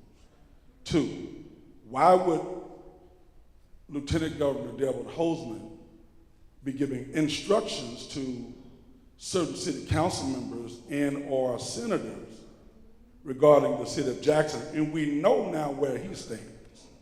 We know now he wants to regionalize the system. It's not a secret. The same way he threatened that he would not help do anything unless we signed him over the airport. I just think those kind of questions for us to be able to move it forward. When me and my wife get in an argument, if we're going to have peace, which I always want peace, is there has to be some truth. I believe everybody is redeemable. I live my life believing that. However, there's no redemption if I'm allowed to act like I didn't have anything to do with the negotiations and why they stopped negotiating. Because before we can get to the governor, sir, before we can get to the lieutenant governor, we got to fix us, okay? And a part of fixing us is we got to be honest enough to say, this is where I stand. We don't have to all agree about it, but this is what's best for the citizens of Jackson. Because what's happening to the citizens of Jackson, those that represent many citizens, is the wool has been poured over our eyes for years, listening to those that represent us without ever having accountability and truth. Okay. Last part. I mean, we got to deal with that, whether it's the Senate, representatives, whether we're talking about the Hines County Board of Supervisors, and then the City Council. Why would the City Council be having negotiations with the Lieutenant Governor? Why would the City Council be discussing things with the garbage country? It's a part-time job. So it appears to me that the people who typically cast blame at you don't understand that you can't move anything without a city council that votes. And so now, over and over again, we're seeing the same thing happen. And I think the people in this city deserve the truth, to know that at least, and then they can make their decision about what's happening. And a lot of things that happen, we just, once it's over, we act like it hadn't happened, and we pretend like it hadn't happened, but it happened. And we got to deal with that, and we still can love each other, we still can come together, but we got to deal with that. I think the most evil thing a person can do. And when I got involved with this political game, I never dealt with it for 20-some years. I've been pastoring in the city for 26 years. And God convicted me when I saw my grandmother's house boarded up and my great aunt's house, Miss Terry, gone. And I see poles down on the streets in this community. And God said, you hadn't done your part, me. And ever since I've gotten involved, it's been nothing but a living nightmare. But we got to make a decision, because the same city council, I've never watched a city council meeting till recently. And now I'm watching city council meetings where they're slicing the budget on some things. But they want to save money, but yet we want to award a contract to somebody that's $12 million higher. Nobody's having those real discussions without saying, those people got to be called to the carpet and then redeemed to serve. Ladies and gentlemen, I think one of the greatest things that we got to understand, regardless of who you voted for, when you don't want Mayor Lumumba to succeed, when you don't want Thomas Hudson to succeed, when you don't want Ashley Robinson to succeed, when you don't want Tamika Reed to succeed, you don't want Jackson to succeed. All four of those people I'm being to represent the best of Jackson. But yet we allow other elected officials to continue to do everything possible to destroy what this young man from Jackson, Mississippi has tried to build. At some point, we gotta stand. At some point, we gotta march down to that city council and say, this man is not gonna keep picking up your garbage. The greatest insult and sin is a man to pick up your garbage on your street and your neighbors, and you go to a meeting and vote not to pay him. And we've never, and this racism is not a part of my life, but we've never done that to a white-owned company. Yeah. So I think there has to be accountability. Yeah. So I have to be careful how I respond to your question, because every media camera in here is looking to put this on the news. But let me say this. There's a few things I'll say. Somewhere along the way, we thought that the process was to be adversarial to one another. And that's not the way it was intended. The way it's supposed to work is that we're supposed to be extensions of one another. There are 7 wards. There are 7 wards because our city is large enough to have 7 different divisions that those issues and concerns within those wards need to be addressed. I represent all of the city. I need and desire each council person to be an extension of the work that we all want to present to the residents. And it's not supposed to be a fight. That is my prayer, that we can make it more reflective of who we're fighting for instead of fighting with each other, right?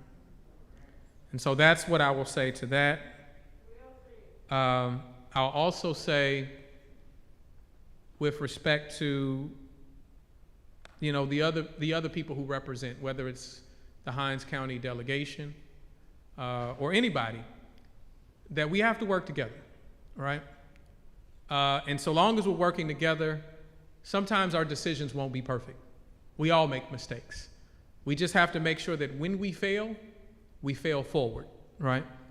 We fail in a way that was dedicated and committed to our progress, and not in a way that was based on conflict or based on negotiation with someone else, but based on the fact that we believe sincerely that what we're doing collectively is in the best interest of Jacksonians. You brought up another issue, and I won't spend too much time on this oldie but goodie, meaning the trash, right? But I will let you know that we've been in negotiations. And I believe that I and our team have offered what is the best path forward.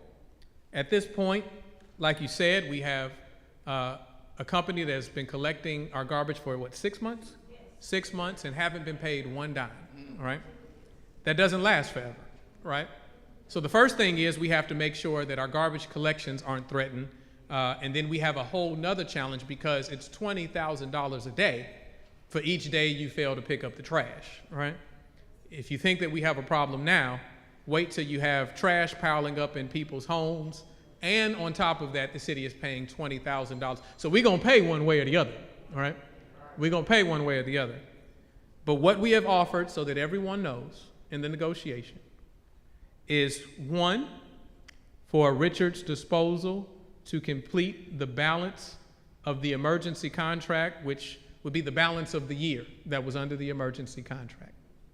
Before the expiration of that 1 year, what we have proposed is to put it to a referendum for the residents of Jackson to vote on, right? I don't know how anybody who's elected by the residents of Jackson can feel like that's a bad idea, right? If you feel that they were smart enough to elect you, then we have to have the same trust in you to represent what you think is in your best interest, right? We have checked on the legality. We have pulled the statute, so don't let anybody tell you it's not legal, right? Furthermore, the court won't allow us to enter into an illegal agreement. So if the court sanctions that, right, then they are saying that it is a legal agreement, right? And so I think that that is how we stop from continuing to pay legal fees, right? That is how we continue, that we give some level of certainty in the path forward. You know, I don't have any particular love for any company, right? Now, I appreciate one that's doing it for free and hadn't left me high and dry, right? But at the same time, where we have been, at this point, there have been 3 different decisions made. The first one was to reject all bids because it was too high and to continue with waste management at that time. The second one was to go with the company that the review committee near unanimously selected in FCC and was the lowest bid at that time, or the lowest negotiated price.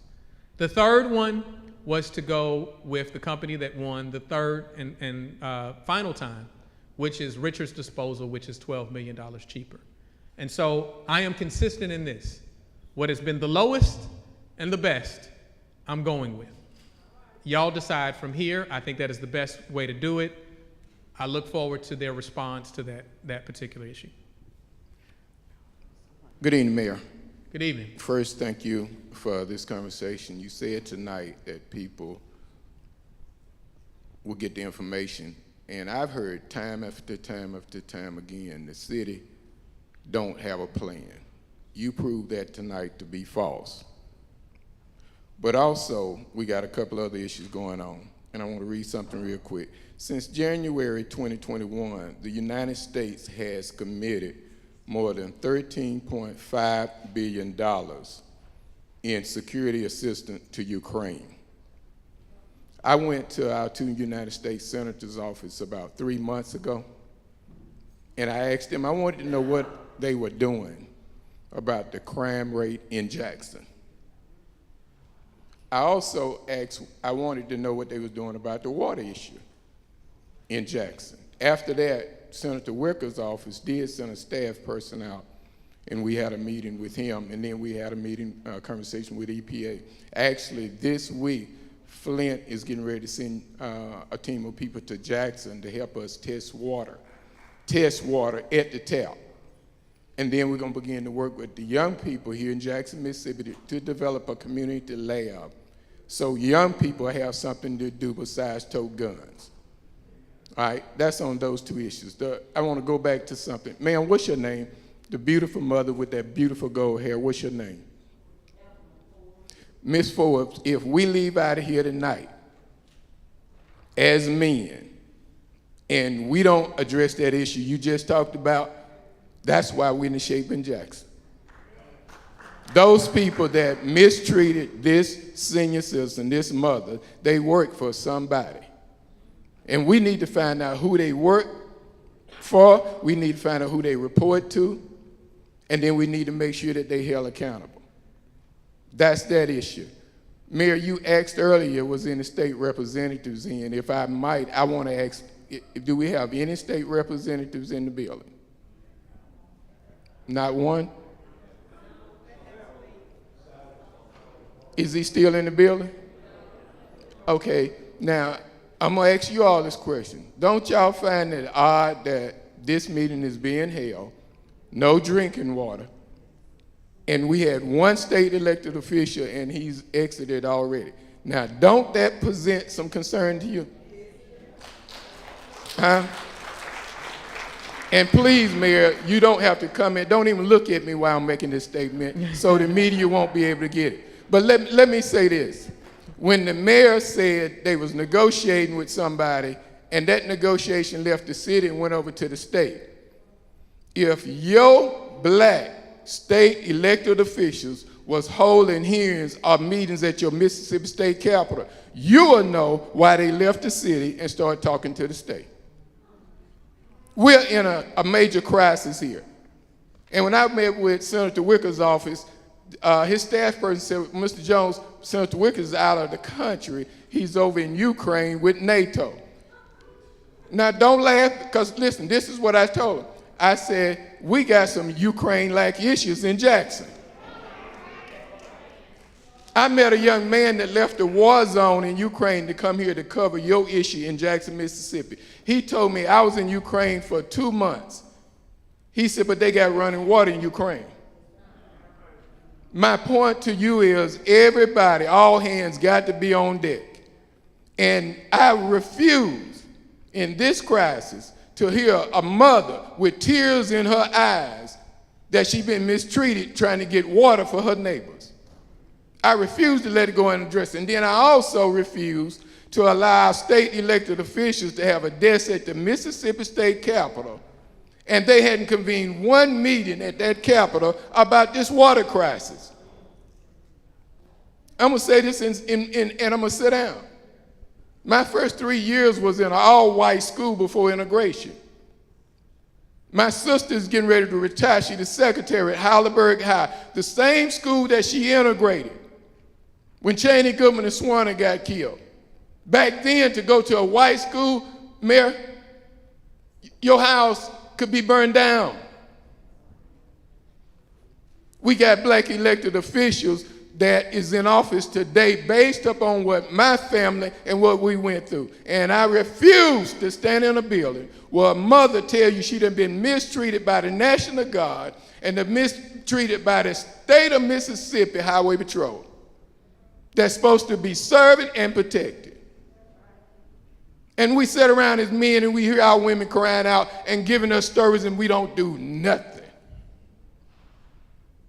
So where do we go from here? After this meeting tonight, what do we do? That's the question. 154 homicides last year, over 100 this year. Water is not your only issue. Lieutenant Delbert Holzman went on a tour in Jackson. He went to the restaurants. But he hadn't been to Jackson Public School.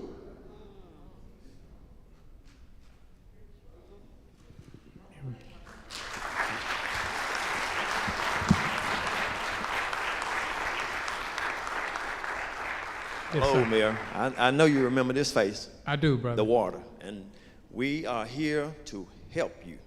We are here to assist you. We're not mad at you up there yet. This time the water didn't do what it did in 20. So, but besides that, now with this water plant, let's get back to it. You said this membrane and this conventional system that we have is one of the best systems. No, I said most complicated. Most complicated. Yeah. Okay. It is not. It is far from one of the best systems. Probably one of the worst. But let's just forward on it. If we get past getting a new system or whatever we're going to do, what are we going to do about this flooding? Yeah. Because see, it's going to happen again, like we said in 20, and between now and the first of this year, let's say we get more torrential rains. We're not going to let up on this like we did the last time. And I told some of my home members up there when we was putting sandbags out this time, threading water, and we was leaving homes, and some of the people did leave, and they're not coming back. But I'm not going anywhere. I'm going to stay there in that neighborhood, and I'm going to fight, and we're going to fight, and we're going to hold these city people accountable. We're going to hold you accountable. And like the brother just said, we're not going to give up on this. We're not here to fight anybody out of just fighting. We're here to fight because we, as citizens of Jackson, we don't deserve this. Yeah.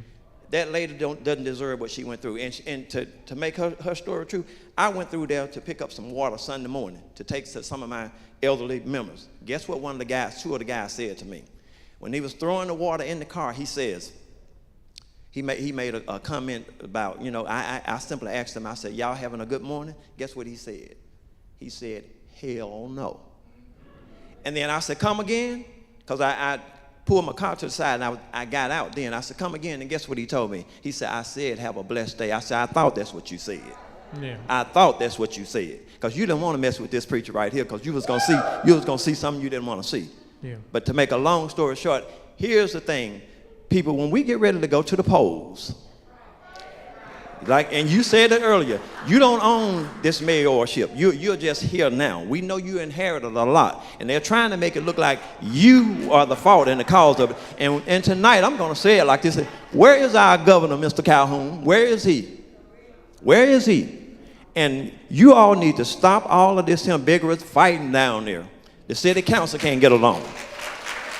The supervisors can't get along. Now, Mr. Graham is our supervisor.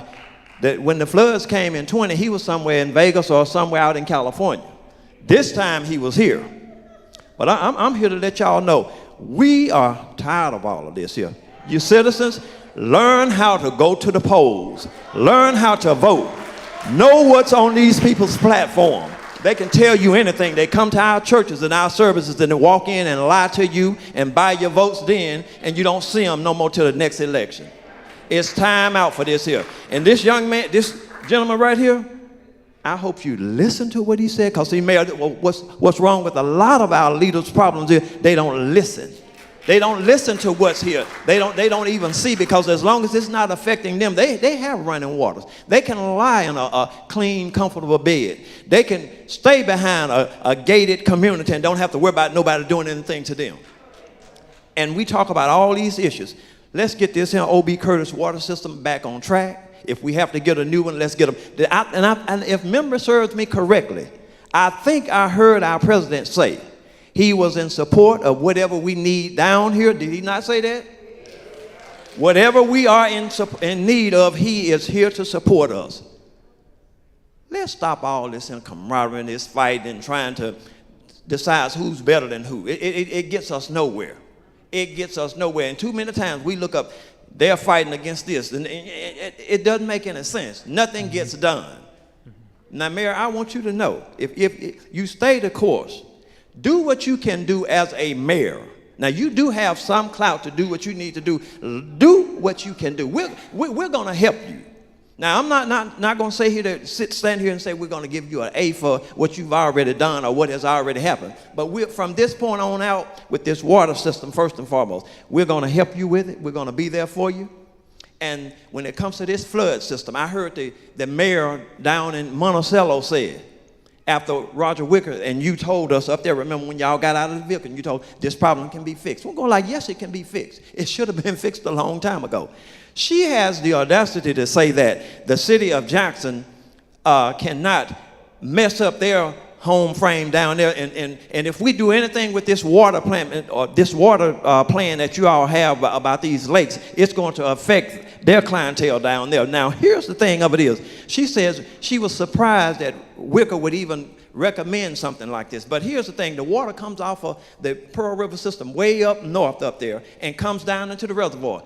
Have you been up to the reservoir? It's some nice, elaborate homes that are built on the reservoir.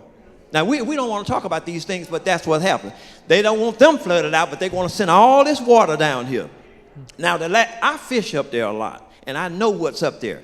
And I talk to the people up there, and I see what's going on up there. We were not surprised that this water was coming, that it was going to happen this way, because anytime you don't maintain this river basin the way it should be, and when all that water is up there, it comes back this way, and it floods everything. So here's the thing. Let's get this problem fixed, and then it won't affect the new plant that we're going to get, and everything will fall in conjunction, and it'll work the way that it's supposed to work. Does that not make sense? Yes, sir. Does that not make sense, people? Yes, sir. Does that not make sense? Let's not stop here. Let's take this thing all the way to the fullest, and we're going to hold you accountable. Remember that. You're going to see my face all up in your face, not to harm you, but to help you. I'm going to pray for you first and foremost, and for this city, and for our state legislators, because they need to be put in check this way, and for our governor as well as our lieutenant governor. It's not over with. It's not over with. Yeah. Well, I appreciate you. Give them a round of applause. And I remember your face because I saw you outside of your home as the flood waters were there. I came over there. I believe I saw you not only this year, but I saw you in 2020. Every time I've been there, right? In spite of someone saying that during this crisis I was in Florida, right? I've never left Jackson, right? They said I was in Miami and put out a flyer for something I was supposed to do. But obviously didn't do because there were priorities to be dealing with. Somebody phone? Oh, okay. But let me say this in terms of the flooding issue that you're talking about. This gentleman lives in a community near the Pearl River that Where it is at this present moment in time, in terms of that project, it is in the hands of the Army Corps, right? And so they are reviewing the engineering, they're reviewing, all of the plans that have been put forward. I humbly tell you, I'm no engineer, right? And so just as I'm no doctor and you don't want me to do surgery on you, you don't want me making decisions about where water's gonna go if certain things happen. And so I am eagerly awaiting the results of those plans. What I do know, however, right? What I do know, however, is that regardless of how they come out, it's not just about flooding in those plans, right? It's about economic development.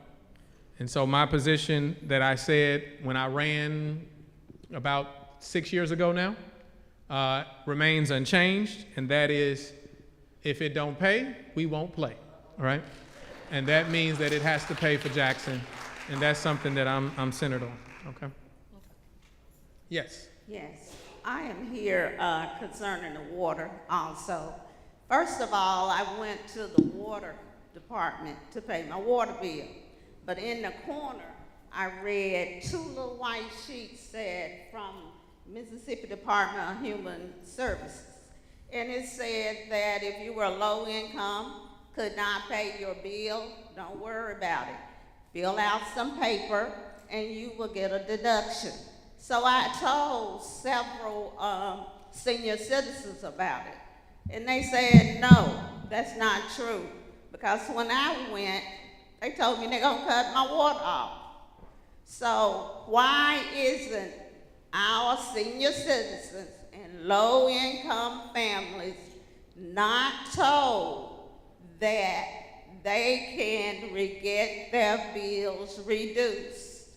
Now, the website that they gave is just too much for them to fill out. They should be able to fill that form out and just give it to the clerk. And I have a problem with that because they are senior citizens. And some of them being low-income families might not understand what to do on the website. And my second issue is with Jackson Public Schools. Some of you do not know our schools that are closed are being leased to charter schools. Some of you need to come out to our town hall meetings. We just had one last Monday. However, the weather was bad, we had a water issue, and 2 people showed up other than our panel. Please, it is very important. We need all of our Jackson Public Schools. These schools can enhance the education and future careers of our children. They can go in different areas if the areas are open to them. So we need to keep our schools, not lease them, and not sell them. Thank you. Thank you. So you gave me a few things to tackle there, so I'll try to run through them quickly. First and foremost, you are absolutely correct that there is low-income plans that help to offset utility costs. Not only does the Mississippi Home Corp host federal funds that are supposed to help people, rental assistance for those that rent, right? It's supposed to help those people who have those costs, and it was more than enough money to address everybody who has had challenges over the last couple of years, whether due to COVID or what have you. And so we need more people to sign up. I would imagine that the application for that is one that is prescribed by either the state or the federal government, I don't know, but there's certain information that they need. And then the other piece is an affordability plan that the city of Jackson fought for. To be clear, that our administration fought for. To be even more clear, that gentleman over there, Quincy McCurrow, who's our state lobbyist, fought for several years. And I can't even get into the level of battles that we have had just to secure this program for you. Essentially, recognizing that we have to make a major investment in correcting the water meters, right? We know that if we do that, and at the same time we don't deal with the mountain of debt that you have, it won't help you and it won't help us, right? We'd rather 50% of something than 100% of nothing, right? The old adage is if you owe the bank $1,000, you may have a problem. If you owe the bank $1 million, you and the bank have a problem, right? And so the city and the resident have a problem because not only are you saddled with these big bills, but also we're not collecting the revenue that helps us take care of water treatment facilities, pipes, and all of the things that we're talking about. And so that's why we fought for that program, but there's a few things in knowing why we fought for that. It is written in the state constitution, and it is state law that we cannot forgive water bills. It does not allow us to. The state constitution says we can't. And so we fought for legislation that allows us that if for 2 years you pay your current bill, meaning the bill that you get at the end of September, right? Just your September cost, plus $10.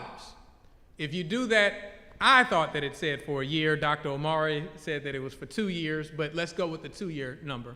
And you pay plus that $10. Then whatever remaining debt you have, they allow us to put it in an account that's uncollectible, right? That you will never have to pay. I have said that in this church before.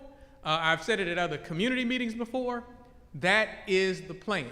I will share with you that we have to fight for the extension of that plan each and every year.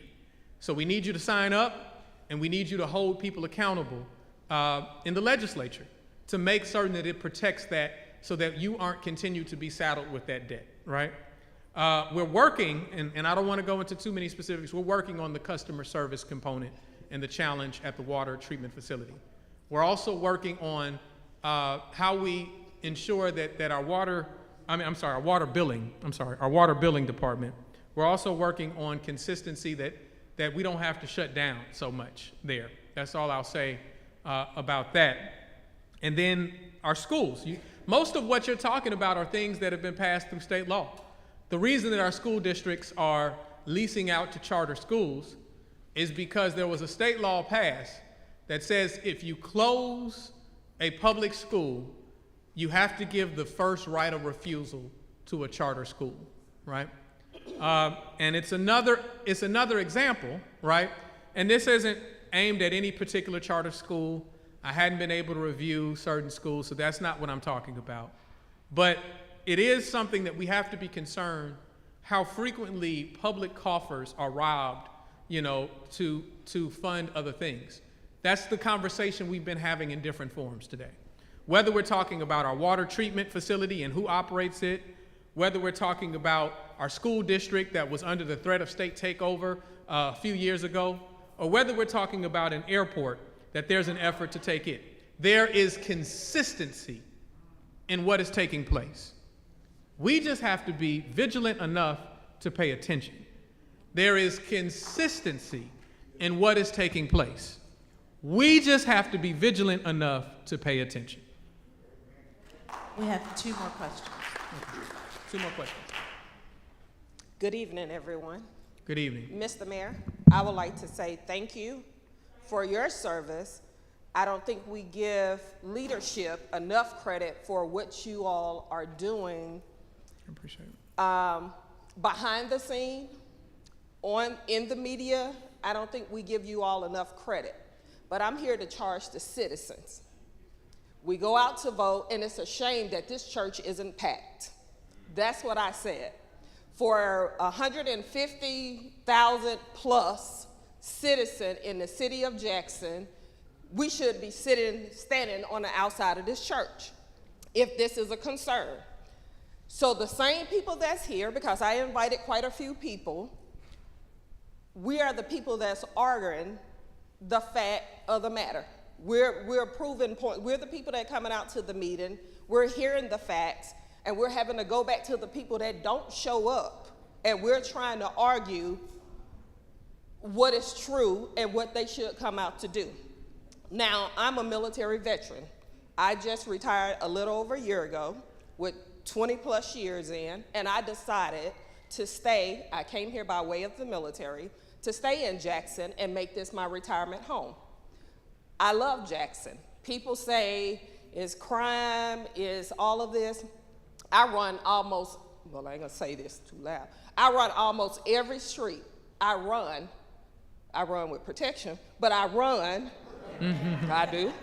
Every street in Jackson, I used to be stationed over by Hawkins Airfield. I run over on Capitol, and people say, you're not afraid? First of all, I'm going with Jesus. Then I got my peace. So, but I'm running, and nobody has ever bothered me. So I love Jackson. I love putting my money into the city of Jackson because I want to see Jackson rise. I don't have a dog in the fight. I am not born and raised by the city of Jackson. I'm from the Mississippi Delta. And let me tell you, this water rising and flooding of the city isn't new. It happens all the time in the Delta, all the time. But because of certain people in office, it's never made the news, it's never been challenged, and money has been sent to recover these small towns with no red lights, traffic lights, let me say that, and one stop sign. We've never heard about it. But one thing I'll say, Bishop John P. Key came here the other night to do a benefit concert, and he said something that was true. He said, if this this water crisis happened in any of the surrounding cities, we probably wouldn't have heard about it, and it would have been fixed before now. I want to say thank you for being professional. I want to say thank you for keeping your composure. The other leadership cannot get on the news on a weekly conference and read a Bible scripture and not live that type of life. The Bible tells us to pray for those appointed over us, pray for our leadership. I would tell you, I've lived all over this world, Germany, Korea, Kansas, other places. I love Mississippi. I can stay anywhere I want to stay because I get a pretty nice pension, but I chose to put my money in Jackson. I bought property here. You can look up my name. I have property here in Jackson. So I plan to be here until they roll me down somebody's aisle and sing some slow songs. Hopefully not so, I just want them to say soon. something nice about me in the end. But I charge the citizen of Jackson. It is also our mission to take care of what the Bible say, our elderly people, our widows, our orphans. It's for us to also take care of each other. We can't put all this pressure on him. This started way before his daddy was in office. This was way when he was a little boy playing basketball somewhere. So we can't keep taking, and I'm gonna say this because I don't have a contract with the government anymore. The governor can't keep going on the news saying that there's not a plan, that there's no communication, when I heard you yesterday say you invited leadership and they didn't come. One person from the county, one person from the city, one from the House, probably somebody from the House of Representatives in here. One person, I voted. I've been voting since I've been here for 12 years. That's very shameful. But I have also gotten up every morning and gone through the lines for my neighbors, for other people. I just been going around and say, as long as I got a full tank of gas, I pick up water for somebody else, because it is our charge by God to take care of each other. So this is just not on leadership. I know it ain't gonna be no amens, but take care of each other. Take care of your neighbors. Stop putting each other down, and somebody gotta be the bigger person. And I commend you, because I wouldn't have held my mouth all them times. I appreciate that. Hello. Yes, ma'am. I just wanted to know when you need to contact someone in an emergency in the middle of the night, whatever time of the day you call and you leave your message or voice your opinion on what you need, and you don't get an answer. There's a lot of stuff that's going unanswered. It doesn't help anything, and it's like, I grew in this neighborhood all my life. Everything that I see going on around here has pushed me down to the ground. It says if I'm gonna go to work and work hard to pay for this, it's gonna hurt this area. So I pay for my car, the potholes and the tear my tires up, that's gonna cost me $185. But I got to determine whether I fix this tire or I'm gonna pay this light bill. You know, it's a lot of things that I've seen just going unanswered. Even when it comes to helping people trying to get, I was hearing a young lady talking about when you call and trying to get assistance for something going on, the questions are being asked, but they're not getting the answer. So that means whatever is needing to be taken care of is not getting handled. This person gonna go without this water, they're gonna do this, they're gonna do that. But it's a fighting community here. They've been fighting for everything that they needed, but they're not getting answers. They called, they wait. Tree stayed in the road 3 weeks. It cost me more gas to drive all the way down the street than it do to just turn down this little side street. Just cause it's a tree. This community I've seen, this a fighting community, because I've seen people go out and put big sticks, everything in the road, say, hey, this is a pothole here. Patch it. I just don't feel like this community has been treated fairly. When the ditch over here floods, it's, you know, I feel bad about it. I get up and I travel about and I look around other places and I feel bad because I can't even go eat at my neighborhood restaurant because I'm in threat of I'm gonna bust a tie, or I got to go way somewhere else because all the stuff that's available to them out there is not available to me. I got to go shop way over there. You know, that's not right. You know, that's unfair to people. And main water breaks. Water just running, that you might not hear from them for a week, they might not answer the phone. You know, it's just a lot of situations that I feel sorry mostly for the younger children around here and the elderly people around here. Yeah. They hold it in and fight as long as they can fight. When they try to voice their opinion, they don't get an answer. And I just, was curious about what's going to be done about getting an answer. Yeah. Instead of just all the questions, you know. It's very frustrating. Financially, it's a burden on anyone around here. Mm-hmm. And I feel bad because I think about all the other capitals. This is the capital city. This is terrible. I'm way younger probably than everybody up in here. But I feel even bad about my children. I get to thinking about, well, look at their schools. We don't even have gymnastics, you know. It's a lot, my mind go further than what's really here. I know this ain't got nothing to do with the water, but it does too. Because it's something that's been going on in this community since I've been a little girl, and it's still going on, and it doesn't help my children, for their children, and nobody.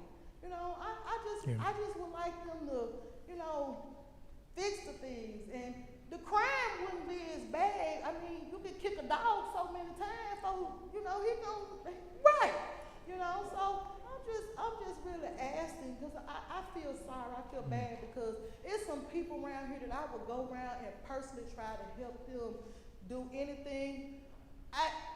Even trying to apply for their food stamp benefits.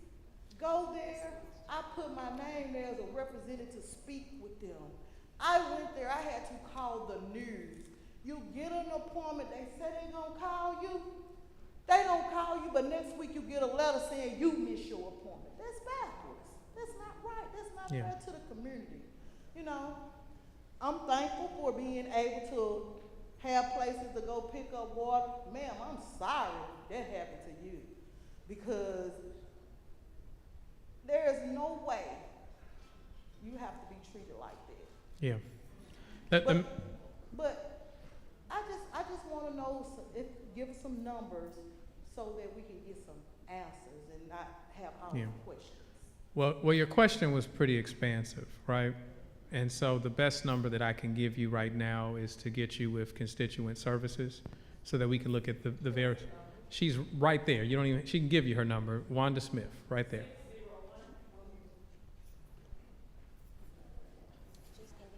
I'm gonna let her give you that number, then I'm gonna address the things you said.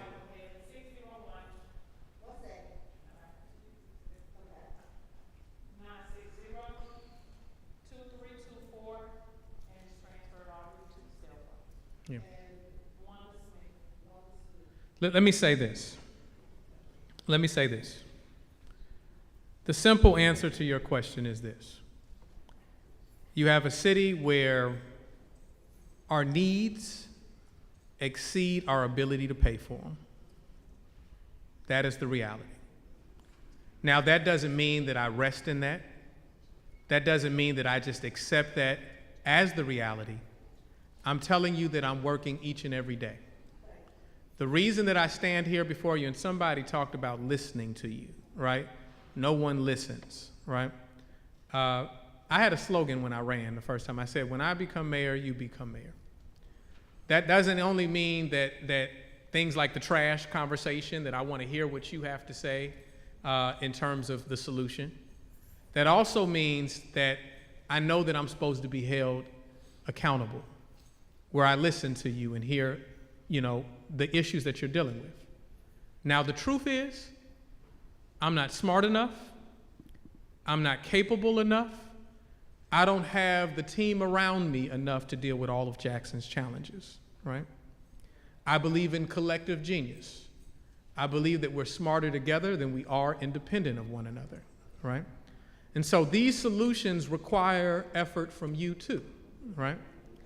What I mean by that is we've talked about a number of different players in this issue, right?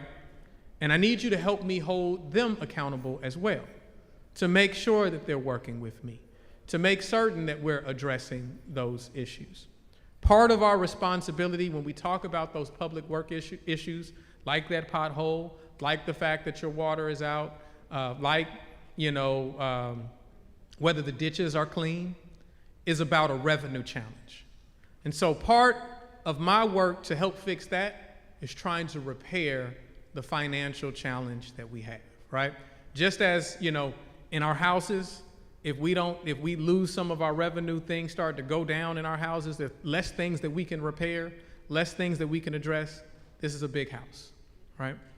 And so I need your help on that. I took my watch off because I always say something. Most people don't care how a watch works. They just want to be able to tell time, right? And I know that I give a lot of explanations as to this, that, or the third. And the reality is I just want it fixed, right? But we have to be clear that we're not in a position where we have the luxury of just wanting it fixed. We all have to put our hands in the dirt in order to fix it, okay? So I appreciate you, sister. And let me say this. What you're talking about, whether you're talking about how our babies feel, whether you're talking about feeling like you're not heard and no one's answering, that pothole in the middle of the street, the fact that we've been dealing with decades of water insecurity, right, are all parts of a cycle of humiliation. It is humiliating for us to have failing infrastructure, high crime, poor performing schools. It is humiliating for those to not have fresh fruits and vegetables within proximity of our homes, right?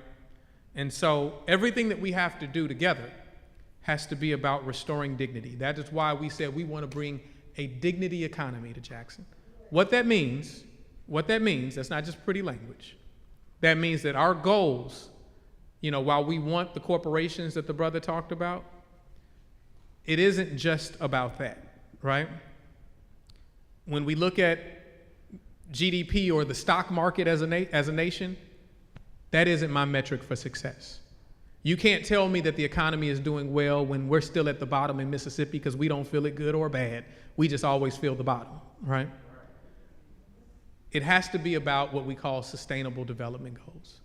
meaning that we have sustainable infrastructure, meaning that we have sustainable schools, meaning that we have sustainable economic development, meaning that we have all of those things that the community needs. I'm not going to be able to solve all that for however long my time is, but I am committed to working with you until I go, okay? And even after, assuming that the Lord don't carry me home and I'm going down the aisle listening to slow music too, right? Or having slow music, then that is why I'm here. That is why I came. I don't have any relatives in Jackson, Mississippi. The only relatives I have, let me say this, the only relatives I have are the blood relatives are my sister and my 2 little girls. Y'all are my family. I've spent more, and I have a huge family, y'all. My dad was one of 8. My grandmother was one of 15. My grandmother's mother was one of 15, right? So I have a huge, all of Detroit is my family, right? But I've spent more time with y'all. I've been here since I was 5 years old. I love Jackson. I love this community, and we're going to work together, okay? Okay. Good evening, everyone. Good evening, Mayor. Good evening. Thank you for your humanity. I want to just say that. This is a gentleman that's my friend, but it's not hard to be, it's hard being my friend because I hold my friends accountable and I challenge and I like to argue and I'm very confrontational. So I just want to name that. But to your point with the young lady about the rental assistance program, our governor sent back $130 million over a month ago and ended the program, right? And so I just want you all to, the issues that you think are the city of Jackson's liability, ultimately are the state's, lies with the state and their fault, right? Another thing, we've had a lot of elected officials whose citizens have failed to check. The foolishness that has gone on at our city hall with our city councilmen have hijacked our city. That's what's going on. Our city is being held hostage. Business can't go on as usual. And it's going to take the citizens of Jackson to take a stand and to challenge these and demand these elected officials do what is right by the city of Jackson and not their best interest. And to take the city of Jackson off of the for sale block, because that's what's happening. Jackson has been put up for sale by these elected officials, whether it be city, state, or federal. Jackson is for sale under the table. And we determine Jackson's fate. So I challenge each and every one of you, don't just come to the community meetings, but if you can take a vacation day and come to the city council meetings, call your city councilman, call your House of Representatives, call your state senator, call your U.S. congressman, and call your U.S. senator, and let them know that they're a representative of the citizens and not a representative of their cult that they're running. Jackson is not for sale. And we need to make that very, very clear to the bloggers who keep up mess and spew nothing but lies, to the media who twist narratives, and to people who just want to have something to talk about but don't have any facts or not really even saying anything other than a bunch of gossip and foolishness and spreading lies. Jackson, again, is not for sale. Thank you. Let me just, okay. And on September 26th, I'm Danielle with the National Poor People's Campaign. I'm a national social justice organizer, but I've been in Jackson for 31 years. So these issues that we are dealing with here, I have organized around these issues across this country. And we will be having a national speak out in person, Moral Monday, on September 26th here in Jackson, location to be announced. And this will be around the water crisis here. We're going to nationalize the issues that's going on in the city of Jackson and nationalize the voices of those that have been impacted. Absolutely. Let me say this. I thank you, Danielle. I thank Reverend Barber of the Poor People's Campaign. I thank the many people that have lifted up this environmental justice issue that we're dealing with. Many of those communities feel like they have to lift it up because they know that Jackson isn't the last one, right? that we represent what is taking place in communities that resemble ours across the country. And so we have to stand together. Let me say a few things in conclusion. One, this is the outline, y'all. This is the outline. There are more detailed plans that have been presented, and there are going to be more detailed plans to go forward because we're going to move along with this target that has shifted on us, right? But that is the outline. I want y'all to understand where we're going, right? Lastly, I'm going to share with you what I told. I'm not going to tell you which one, right? But I'm going to tell you what I told somebody in a very senior state position. I told them that if it does not benefit my people, I'm going to fight you to the death. And I mean that, right? And I'm going to do that because I really do believe that you are worthy. You are worthy not to be dealing with these issues. You are worthy of better services. You are worthy, as the sister said, to hear your cries heard and responded to. We're going to have more of these meetings. I'm grateful that things have calmed down with COVID. This is what I love. I actually love being in community meetings, that we can really talk these things out. I appreciate y'all. God bless you and good night, okay?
You do one for Hundo?